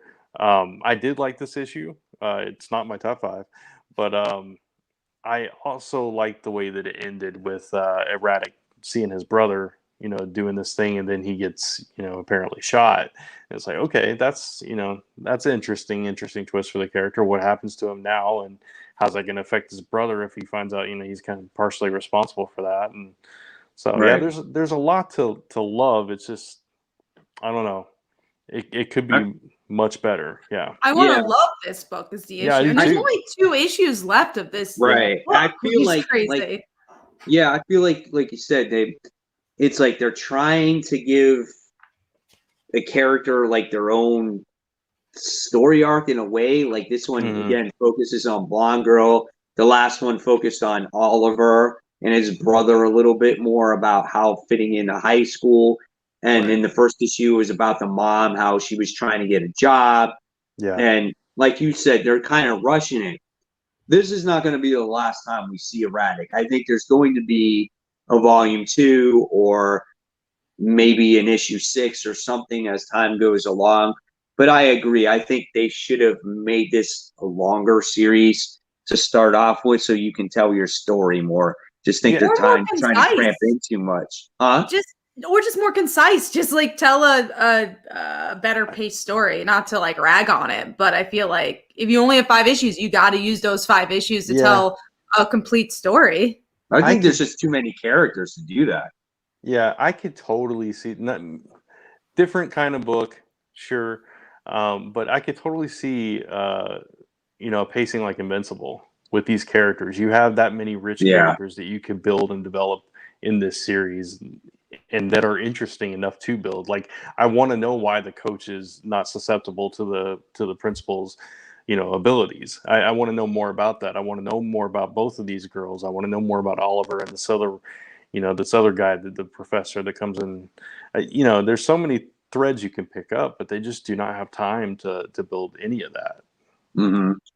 Yeah, I agree. And it'll be very interesting to see again there's no way they're going to be able to wrap this up in 2 more issues. So there's got to be another volume or something. That's all I can say. Yeah. So I guess we'll find out and tell. But I agree with you guys. Like, I want to like this book so much. It has a lot of potential. Yeah. A ton of potential. There's a reason we're all still reading it for sure. Right. Mhm. Yeah, I think there's a good idea there. All right. So let's move on to number 3. And my number 3 this week was Taskmaster, issue 3, right? Yeah. Yeah. So this book is not as strong as issue 2, but I don't think any book is going to top that issue 2 when it comes to this series. But this book was really good, as you get to see Taskmaster go on to his next task, and he winds up having to fight or go against White Fox in this particular issue. And to get there, he's got to use pin particles or like generic pin particles. And he hops onto that superhero, goes to the division, hides in an air vent. He's just like chilling, watching the conversation. Pin particles go wrong. He's like, oh shit, I got to get out of here. He's running through the air vent real quick and he gets big. Then all of a sudden he starts fighting White Fox. He's just like, oh, the Captain America move that I threw over and this punch that I learned from Iron Fist. And you see all those panels in there. And he's like, but I don't have a name for any of them. It's just so funny, man. And then Black Widow comes into play. And he's so scared of her, though. Why is she so scared? Why is he so scared of her? Like, he beat Hyperion, for crying out loud. You shouldn't be scared of Black Widow at this point, right? You wouldn't think, but I mean, she's got such a reputation in Marvel, I guess. You know, it's like you don't cross Black Widow. She'll find you no matter where you go, I think is the point. It's like no matter what he does, you know, she's going to find him. Right. So, but overall, again, I love the narration from Taskmaster in this book. It's so good. And it's so funny in so many ways. And I just can't wait for the next issue. Really good. I liked his conflict when he had, because he had that backup plan where he blew up the, whatever it was, like this thing, he clicked a button and everybody just kind of knocked out. Oh, the people that he injected with supposedly psychic abilities or something. So they just like did a brain melt on everybody and knocked them all out. He told them, he's like, I injected you with superpowers and you have the strength of 10 men. Yeah. And they go to fight that super, I don't even know who that guy's name was. I don't know. And he goes and punches him and he's like, I thought I was supposed to have the strength of 10 men. Yeah. And so he's like standing over Black Widow and he's like conflicted and he's saying like, I could end her right now. I could just, stab her, she'd be done. I wouldn't have to worry about it. But then if she came back to life, she'd find me. It's the kind of thing. It's like, nah, I'll leave her be. And just, it was a cool, like, little, moment of conscience there. Yeah. You can see he chose the right path right there, Yeah. So, yeah, another good book. I really liked it. All right, Kat, what was yours? Daredevil. We already talked about it. Okay. Then Brant? X-Force. We already talked about it. Mm-hmm. That makes it easy to move on. So we'll go ahead and we're going to talk about, we talked about Robin Eternal. So we'll just go on right to our number 2. And I'll go back to Kat again. What's your number 2? Mine was Fantastic Four, issue 29. I thought this was a really good King in Black tie-in for me. It first starts out a little, I don't want to say slow, but different, where we get to see, Human Torch going on a date with his soulmate and Sue crashing it. And then it actually all ends up connecting because the Human Torch gets nullified and his soulmate gets nullified because of her connection to him.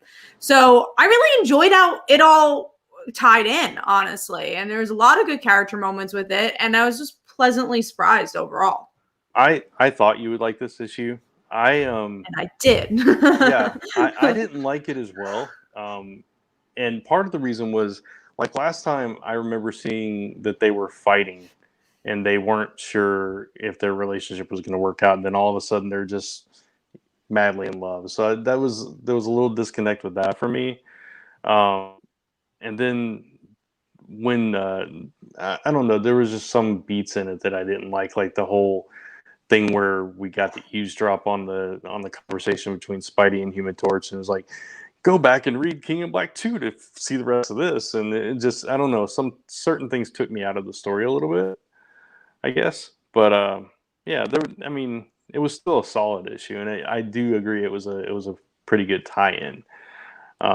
And Sue, a big overprotective sister, spying on him and everything, of course.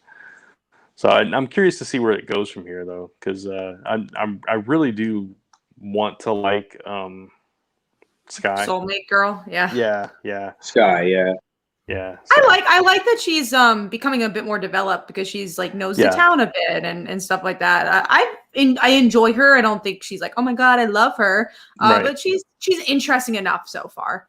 Yeah, I agree. I like this issue. I read it and I liked it. I got to know more about this character that I had no idea about and how the relationship was. So being that I've been behind on this series, it gave me a lot of insight to her, and it got me to see how Sue thinks about the whole situation too, and how maybe she's a little bit jealous, or being protective as well. I love the ending too. Yeah, with Thing. With Thing, cool. He's just like, oh yeah, where are you guys? And he's obviously nullified too. Yeah. So that was awesome. I love the artwork in it. I thought it was really good, and I was just like, wow, this is something from Dan Slott that I have liked. I'm enjoying that, that I haven't liked from him in a long time. So I'm happy about that. Yeah. Yeah. His Fantastic Four run has been pretty solid. There's some Dan Slott of isms, I would say. Like things tend to be really, really crowded and there's like 20 characters on a page. But when he hits home with like issues like this where it's just really about the family. Like I didn't like the last arc. I know you guys really enjoyed it, but I thought it was way too crowded. It was very Dan Slott in that way. And I was like, okay, way too much is going on. Scale it down a bit. And this one scaled it down for me. And it's funny that Sky is kind of coming into her own because she came out of that one arc that none of us liked, I think. Yeah, no, I hated that arc. Yeah. Exactly. So, and I also like the moment with Reed where he's like, I call myself Mr. Fantastic. I'm hardly what you call subtle or whatever. It's like, yeah, that's good. I at least he finally admits something like that. So yeah, that's fine. All right. So that was good. I really enjoyed it too. All right. So, Kat, were you first to go on this one? Yeah. I forgot. Okay. So, Brant, go ahead. This is number 2. Yeah. Already talked about it. Radiant Black. All right. And my number 2 was a book we already talked about as well, and that was Daredevil issue 27. Nice. All right. So the next one we're going to talk about before we get to number 1 was Future State Dark Detective issue 3. What did you guys think about this one? I thought this one was a little bit lackluster for me. Yeah, it just fell out of my top 5 because of that. It's like I love the art, I still like the pacing of it and everything, but there wasn't a whole lot that happened. The biggest part was the 2 Batmen coming face to face. But I was disappointed with that because like they come face to face for like there wasn't much to it. Yeah, it's like why did they come face to face? But I like the stuff surrounding it. I like learning more about the daughter. I liked paranoia. I still think this is one of the stronger Future State plot-wise. Oh yeah, for sure. Stories. Yeah, I agree with that. And the daughter and her whole confrontation with Bruce and calling him lazy and all this kind of stuff and enabling her dad and all that stuff. It was solid. It just there wasn't enough forward momentum with this issue, especially with only one more to go. Right. Yeah, absolutely. I thought issue 2 was so well done because we get that whole story of what happened to Bruce, how he survived and whatnot. So I don't think too much is going to trump that actual issue, Sure. So, but I mean, I'm not saying that this wasn't bad. I still think this was good, just not as strong, Right. I agree with that. We do have a question from, I don't know if we can answer this question, but we'll try. Kenneth Crayley asks, how come we haven't seen Quake in Marvel Comics? I mean, the best answer I could give is Agents of S.H.I.E.L.D. is over, so they're not going to try pushing her as much in the comics. Yeah, they haven't really been pushing any of the Inhumans much lately.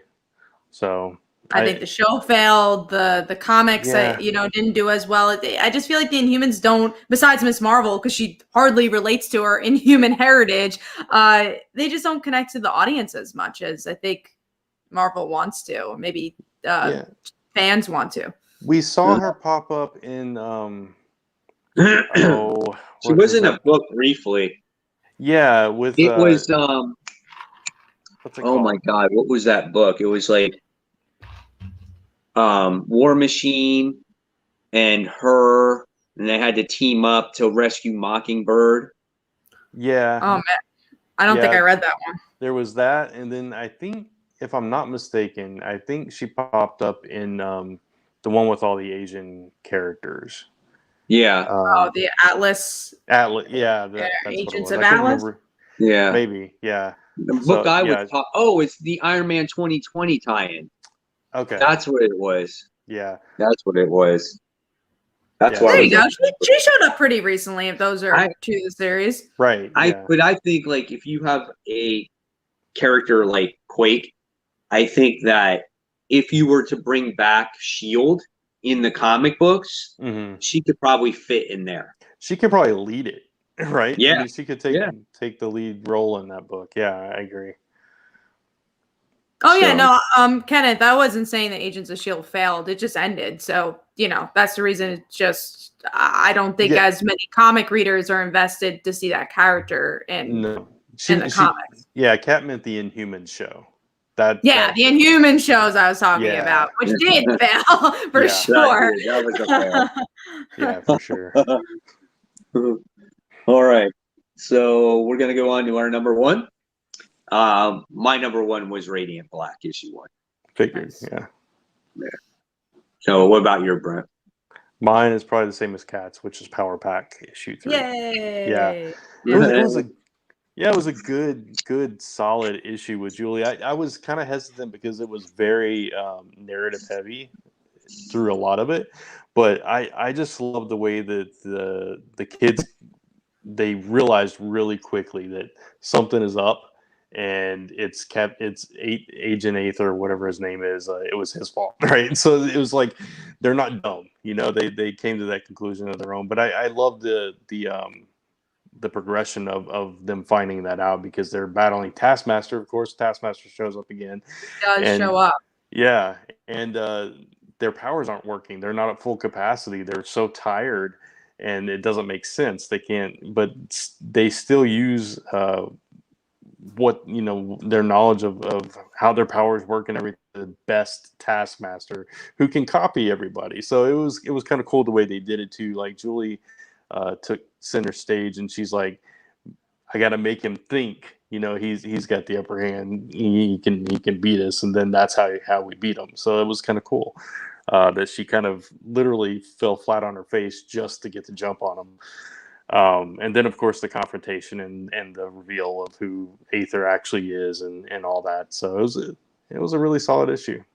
But I thought it was a really good Julie issue in particular because so in this issue, which is not even just like this was a good Power Pack issue. It's actually a really good character arc that's been building for about 10 years, where Julie pretty much says like, I keep quitting being a hero. I must not be very good at it. I must not really be a real hero unless I sacrifice myself. And at the end of the issue, she might die because she sacrifices herself for her family. And it really makes it this really interesting overall arc about Julie, who, in the loners and all that, she pretended to not be smart. She didn't want to have power. She didn't want to use her powers because she's like, I want to leave that behind. So to do something like this, I thought was really interesting. And hopefully Julie doesn't die. I'll be very upset if she does, but I just thought it was a really heroic moment and it was a really good arc overall. And it's, my only complaint is the artwork for this book, but I overlook it because I'm just like, the story is really good for this book. And I liked it. I like the You like the art? I feel like it could be more detailed at times, but I do like the book a lot. Yeah, it fits the vibe I think they're going for. Like those super exaggerated face plants by both Taskmaster and Julie. That kind of, that's evidence of the kind of style that they're going for with it. I would love to see a Power Pack book that is more detailed, serious, kind of see a different take on them. But I just love the way that they balance each other so well, and they know each other so well. Obviously they're siblings, but it's, I don't know, even though they argue and they fight and stuff, when they're in action, it's like it's a well-oiled machine. And Oh yeah, they know how to be a team, and that goes back to, I know Brant read this, but Runaways, where when Julie and Carolina were going out, Carolina's like, we're not really good at being superheroes, and Julie knows how to like work a team because she did it all her life. So yeah, I really enjoyed it. I definitely don't think the Julie issue disappointed. And there was actually shocking moments here. It's a book that moves really well. And Tevye even asks, is it connected to Outlaw? It is, but why I think this is successful, it's very loosely connected to it. Yeah. But it's literally just that they had to have a mentor. And that's where Thinker comes in, Aether. But yeah, that's the only real solid tie into it. And they're like, that first issue, they're questioning, they've been doing this hero game all this time, and why do they need a mentor now? But yeah, so I like that. I like those kind of tie-ins with that kind of thing, especially if you're not totally invested in Outlawed. But yeah, it's a good book. Read Power Pack. Awesome. All right, so that is our top 5. So I don't think we had anything in the chopping block, did we? Yeah, we did. Yeah, Brant Okay, does. so we got. All right. So, Brant, you're dropping Eternals and Homesick Pilots. Yeah. So Homesick Pilots, I found myself bored with it this time around. Like I really did enjoy that first issue, but I kept thinking your words, Kat, keep ringing in my head, the character development. And even though I think there is some development, it's heavily focused on gotta find these ghosts, gotta put them back in the thing. Oh, I wish I was playing in a band again. And I don't know, this one lost me a little bit, and I decided I'm not invested enough. I found myself rushing to get through it. And when I do that with a book, I realize I'm not really enjoying it. So with Eternals, kind of the same thing. Like like Mike and I talked about last time, the last page was what caught us with Thanos, coming into play. But once the newness of that wore off, and it's like, okay, this is why he's there and that kind of thing, I got bored with that too. So it's like, do I really care? I didn't even pick it up. I thought about it, and then I'm like, nah. I'm like, if it's that good, then I'll pick it up later. I was like, there was one page, but the rest of the book, I was like, I didn't like it. So why am I going to pick this up? Honestly, there's too many books out. Yeah, honestly, I don't think you would have liked this issue, Mike. There was this big, like, the major part of the story this time was what's his name, Icarus. Yeah. He was going through time because he saw some kind of future where this boy on this primitive boy on this island was going to need him to show up to fight a monster. And he found the boy through time after many tries, and he tells him, okay, watch for the monster, let me know. And this guy watches his entire life, gets old, has a family, but he never leaves this beach. He's constantly on vigil for this monster because he thinks Icarus is a god, and he's waiting for him to come back. And when the monster finally shows up, Icarus is like, oh, it was his grandson, not him.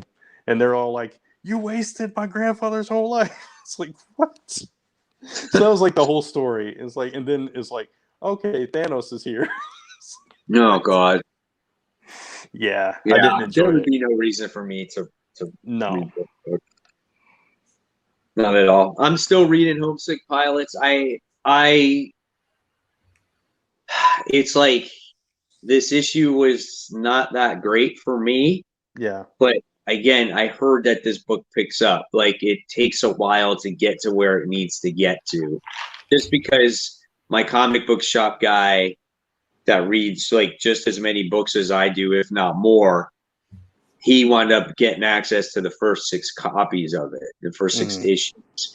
And he says it takes about the first 6 to kind of really start to get the gist and understand what happens. And he says it starts really to pick up from there.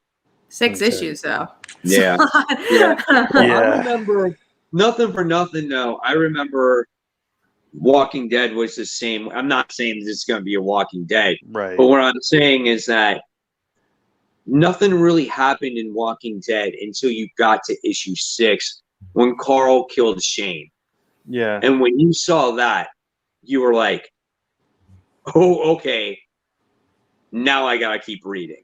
And so there was that hook, and it took 6 issues to get there. Yeah. But also, I think from Walking Dead, though, there was at least a visual hook that was so different because you had the black and white.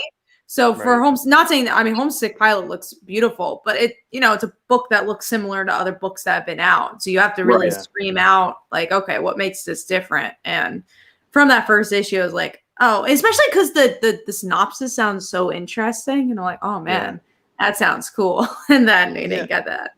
Yeah, but then the next 2 issues, it's just, okay, you got an evil house and you got a girl that's been taken into it, and now she's collecting haunted artifacts, bringing them back to the house. And that's like, it's become a little formulaic in that way. So, and like you said, Kat, there's so many books right now that it's hard to stick with the ones that you're not enjoying as much as others. So I'm getting 18 books tomorrow, and I'm like, how am I going to read this all? Yeah, like I read 21 this week, so it's like I had 21 books right now. Right. But I didn't read all of the Future State books. Like, I wound up getting Kara Zor-El, but I didn't wind up reading it. I started reading Superman, Wonder Woman. I was bored to death by it. Yeah, I flipped through that one. I'm like, I'm not going to read. I was wanting to read that one. I just sat there and I just went, if I don't read this, it's not a big deal because it doesn't matter, you know? Mm-hmm. So I was like, whatever. So I didn't read it. I read the last story of Green Lantern because it has to deal with Hal Jordan, and it actually says to be continued in 2021. Yeah. So it has to continue with the Green Lantern book that's getting ready to come out. So I did read that, but the first 2 parts of the story I didn't read. So, but there was a lot of the Future State stuff I didn't read this week.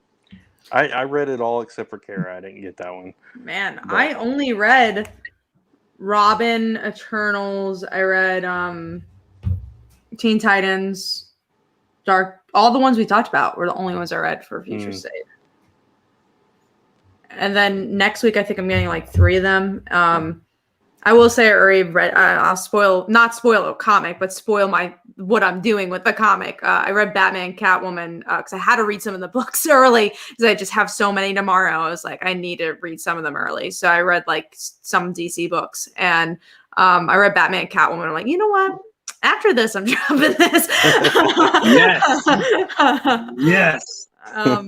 Yeah, so we'll talk more about that next week. Finish it. That's how bad it is. She said she was going to. No, I can't. It just I gave it a 3-issue try, and this issue had Huntress in it, and I was like, is it Huntress? I forget what her name is, but the daughter. And I was like, I was looking forward to her, and she didn't impress me, so I'm like, oh, whatever, I'm gonna drop this book. Too many books. But I did read it for this week, so if we talk about it next week, we will. But after that, I'm not. Like, maybe I'll flip through the pages, see if anything's exciting in the future. But yeah, I'm not getting that one anymore. Okay. All right, so we're talking about next week's books.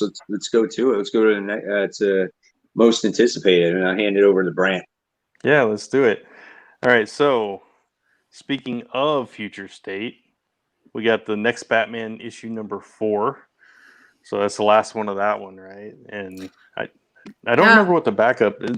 Are there backups? Batgirls. Yeah, Batgirls and Gotham City Sirens. I'm only interested in Batgirls, honestly, on that one. Like, I'm more excited to see how Batgirls ends than next Batman. Yeah, I'm definitely not interested in the Sirens one. That was. I don't even know if I'll read it. Like, I keep going back and forth. I don't even think I'm going to read. I'm just going to read the same. Other 2. I'll read the next Batman and then just move on to the Batgirls. That's it. Yeah. Exactly. I wound up reading it. Yeah.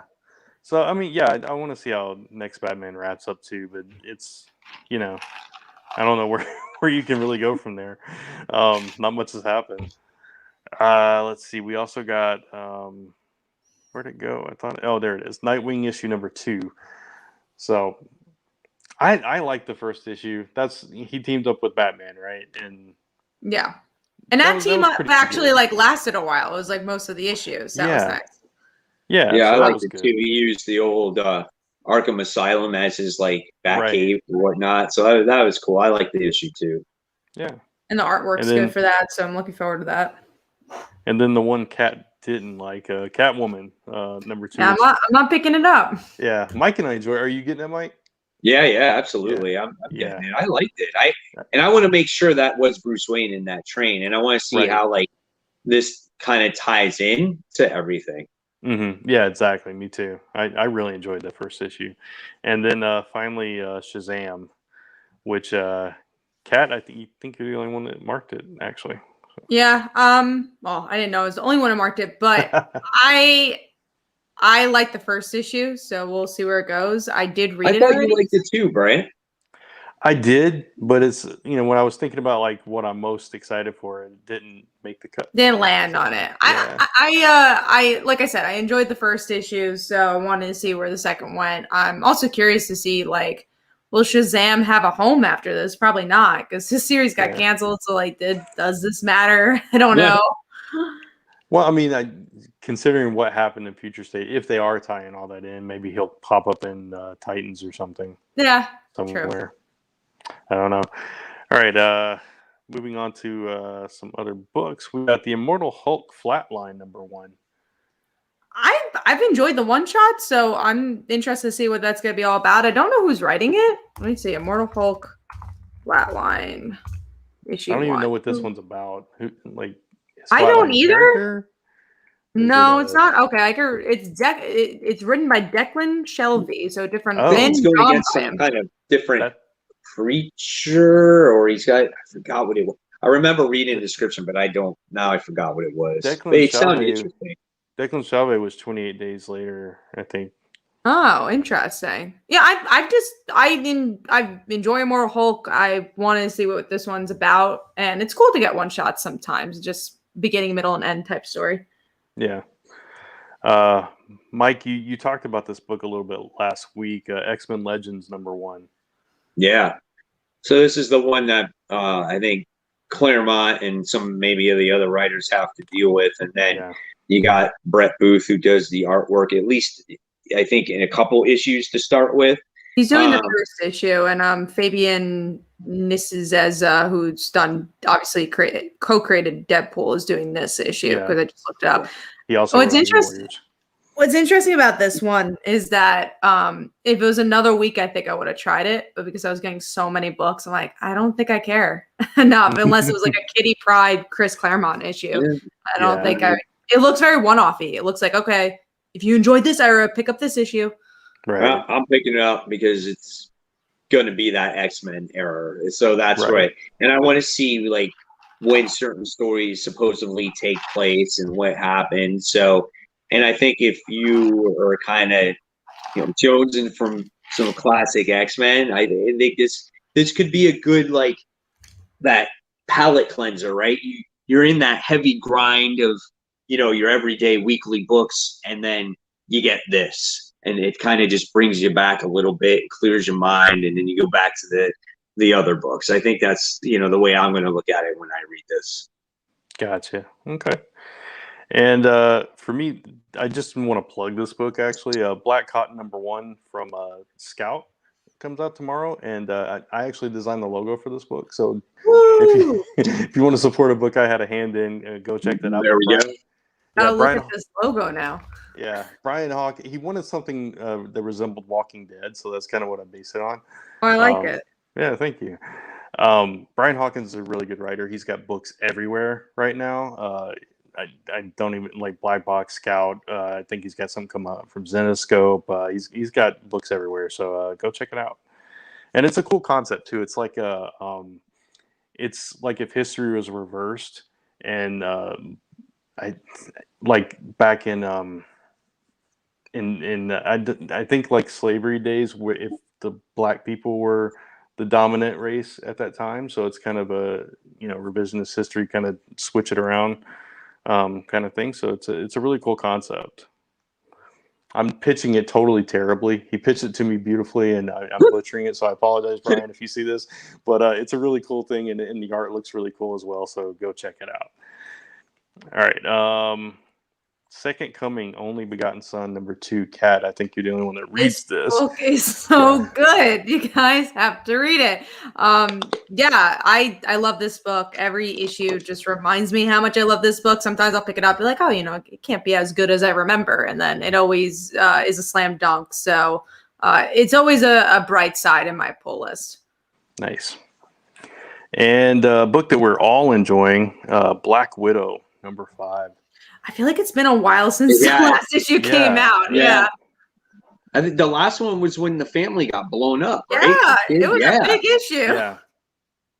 So it's been a long time, and I can't wait to see like how she recovers from this. How does she move on? Like, there's so many little things that have happened, and you want to know like where does she go from here? Like, this is a good book, man. Yeah. Real quick, let me answer, Casey. I know you can get it through Scout's website.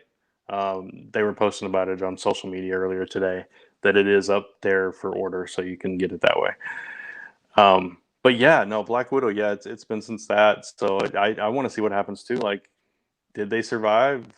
Did they not? Where do we go from here with Natasha? Right. Yeah, absolutely. Let's see. Where do we want to jump to? Marauders, #18, which interestingly, Kat did not mark. Because I feel like it's going to continue that Storm arc. I don't think it's whatever that last issue was kind of boring. So right. I don't know. Yeah, that's right. It was a King in Black issue, and then we had that issue before it. You're right. Yeah. With that. Yeah, you're probably right. I shouldn't have marked that off. I'm not excited about it. I had forgotten, so now I'm like, I remind you guys why I'm not excited for it. We got TMNT, The Last Ronin, #2. I saw somebody else put it in the comments. Been waiting for this one for a while, man. First issue's been a while, but it was so good, that first issue. Yeah, oh my goodness. So I'm excited. Wait for that book. I'm so excited for it, just to see like April and the conversation there, and where does the book go from there? Because it started off like very action heavy. Mm-hmm. Now I want to see this story maybe more develop on like his brothers and what happened and all that other stuff. Going a little bit in depth with that. Yeah, and I want to see if he actually survives all this too. It's like, I mean, he's literally going up against an army single-handedly. It's crazy. We got, let's see, where do I want to go from here? Iron Man #6. So Iron Man was good. Last issue. Okay, so last issue, remember we had the reject heroes, like Frogman. Oh, right. Not that Scarlet Spider's the reject, but the plane, the jet that they were in got blown up. Right. And he got pissed off, and he used all his powers in his suit to try to defeat Korvac. It was kind of a fail. He did a little bit of damage, and he had no power left, and Korvac basically stepped on his neck and snapped his neck. Iron Man's been so good. It's interesting. I feel like a lot of tomorrow's books are a lot of like, not B level, but they're not like, okay, your King in Blacks or your new issue ones, but there's like a lot of hidden great golden nuggets that are coming out, like Black Widow and Iron Man and stuff like that, which I'm excited for. Yeah. But speaking of which, King in Black #4 does come out tomorrow. So it does come out tomorrow. I'm not excited as much as you guys are, but it does come out tomorrow, and I'm sure it'll be better than the Future State books. Oh yeah. This event has been so good. So much better than I thought it would be. So yeah. How many issues is the main series, Mike? 6. Is it 6? Okay. Yeah. That sounds so wonderful. I feel like it's been such a long time since we've had a big Marvel event that's like only 6 issues. Yeah. And not even that though. I know some of the tie-ins have been a dud, but when you look at the overall scope of the tie-ins, it makes sense how it's happening. Like the symbiotic dragons just affecting all the little corners of the Marvel universe, and seeing how the heroes deal with it, their particular situation. I think that makes for a good tie-in. And, you know, like we were talking about like Thunderbolts before, like with the whole Sentry's body falling to the floor and they got to deal with something with it. And just like, I like how this has all really kind of gelled quite nicely. Like if you got this in like a whole collected edition or on the bus or something like that, this would be a really good book to have in a collection, I think. Yeah, no, I agree. And for the most part, like the way that they've tied it into books has been really well done and organic. Like Fantastic Four this week we were talking about. So, Yeah. yeah, Fantastic Four is a perfect example of that. You know, like all of a sudden you see when their dragon hits and trying to take over Yancey Street, you know. Right. Just if they left Namor out of it, it would have been perfect. Yeah, exactly. Always leave Namor out, right, Kat? Oh yeah, kill him off forever. So one that I really liked last issue, Iron Fist: Heart of the Dragon, #2. That first issue really surprised me. It's hard to do a good Iron Fist book, I feel, at least for me, and this one got it right. So I'm really excited to see if they continue on that trend, and yeah. So beyond that, we got Family Tree #11, which I am not reading. So you guys take it away. Penultimate issue of the series. Yeah, so interested to see where it goes. Yeah, I can't wait to see how it ends.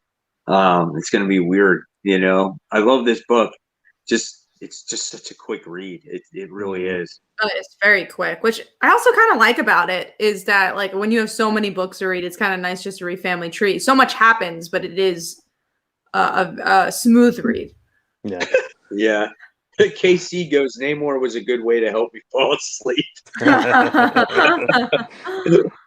Pretty much. Yeah. All right. So our last two books are books we all read, which is cool. So we got Stillwater, #6, is it? Yeah, #6. Yeah. The last issue, one of the town's members got stuck in that fire, I believe. And they're just like, the doctor. Yeah. And they're like, no democracy. We're not listening to you, which I enjoyed that issue. I know Brant didn't like it as much, but yeah, Stillwater is another series that I like that it's for the long haul. You know, I like that you could tell. I mean, hopefully you could tell that it's going to be a lot of issues. And it kind of feels more like a TV show than a comic in that way. Right. Yeah, no, exactly. And yeah, I definitely want to see what happens after that. Obviously, their whole little ecosystem was upset, and now it's becoming more of a military state in a way. So it's going to be interesting to see how they cope with that, and you know if he's able to get out at all. So yeah, I agree. Awesome book. Yeah, and then lastly we have Thor #12. Yeah, even more awesome book. Yeah, Jane Foster, so ready. Yeah, reason to read. Yeah, I don't remember exactly what this list said, but it said something about they used to date, right? Like her and Donald Blake used to be a thing, you know, that kind of thing. So it's building upon that. So she should have more of a prominent role in this issue, maybe. Yeah, hopefully. And she had a really good moment in that last issue. So I'm ready to see more Jane. I feel like she has to share the spotlight with everybody. I just want to see Jane have her own spotlight. Yeah. Well, she did. She had her own book for a while. She did, but now it's the Valkyries. Yeah. But this is Thor, and she's not. Yeah, but she was part of. She was part of that. You're reaching. You're reaching. Don't worry, she'll get her own book. It should be a Jane Foster book. Let's just get Odin's Son out. It's Jane's book now. Yeah. This is Thor's such a great book, though, man. I just love how he kind of all plays into things, and it's so good. Same thing. This is another book where it's just like I gotta hurry up and I want to read it right away. I'm so impatient when it comes to the new books because it's like I want to read those first, and then you get all the other ones at the end, and you're like, okay. That's Yeah, that's why I always try to save at least a couple that I really want to read for last. It's hard sometimes, but I try to mix it around. I left all the Future State books last to read, and I was like, I saved, like this week I saved Birthright and Erratic and something else. I saved those for near the end, and then I was like, I got impatient, so I was like, time was running out, so okay, I'll read those, and then if I have to read the rest. So yeah. Graham Pavey asked, "Is crossover going anywhere?" I've been enjoying this series. Yeah, I think it's also another series that's a little bit more of a slow burn, though. It has a bigger story to tell, so it's not like it doesn't look like it's gonna be a 4-issue miniseries. So No, yeah, Right. it looks like it's going to be a solid story. Yeah, it's definitely playing the long game though. But that's all the most anticipated. All right, so that's it. So we're going to wrap up the show. You guys got anything else that you want to talk about today? The only thing I will say is that I've been talking with my artist for the last Ember, and it seems like we are going to be close to on schedule at the very least. So that's really good. I got to see layouts for the entire issue yesterday, and looking really good. I'm excited to start sharing that with everybody. Awesome. yeah, I mean, piggybacking off of that, issue 7 of Life Folly Daughter digitally has been out to everybody. So read it if you backed it up. And then it's going to the printer. So hopefully in like 2 weeks or so, I'll be packing up the packages for everybody. And then right after we pack everything up, the Dancer Kickstarter will be up. So the Dancer issue 1. I posted a lot of videos this week on my YouTube channel, so go check that out. I talked about DC Solicits. I talked about Miracle Molly. Loud House and Casa Grande has had a lot of episodes. So I've been doing coverage for that. And yeah, my Buy Visibility anthology is still accepting submissions until March 18th.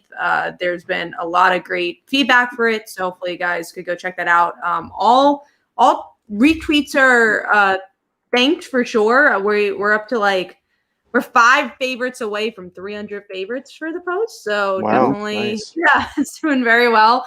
And really excited to read even more entries. I've read some really moving entries already. So definitely go check that out. Other than that, I mean, that's enough. That's it for me. All right, ask the guys on my channel, Comic Book Corner 2.0. Go ahead and I'll go through the videos that I have. Vote for your top 10 comic book covers of the week. You can check that out. Check out my top 10 most anticipated comic books for next week. That video came out today. The haul goes up tomorrow. So, of course, check that out and see what I got at the comic book store. If there's comic books waiting for me at the comic book store. And on Thursday, stay tuned for the After the Pool episode where I take the 5 comic books from my pool and I discuss them and give you my thoughts on them. And so with that being said, we're going to go ahead and sign off for the night. Remember, guys, if you like this stream, whether you're on the Comic Book Weekly YouTube channel or on Comic Book Corner 2.0, you go ahead and just subscribe to the channels. You can go ahead and hit that bell for notifications so you don't miss any content from us. Give it a big thumbs up. And, of course, follow us on social media, Facebook, Twitter, Instagram, and, of course, YouTube. So with that being said, this is me, Mike Spider Slayer, Cat Comic Uno, Brent Fowler in his hotel, signing off, and we'll see you guys next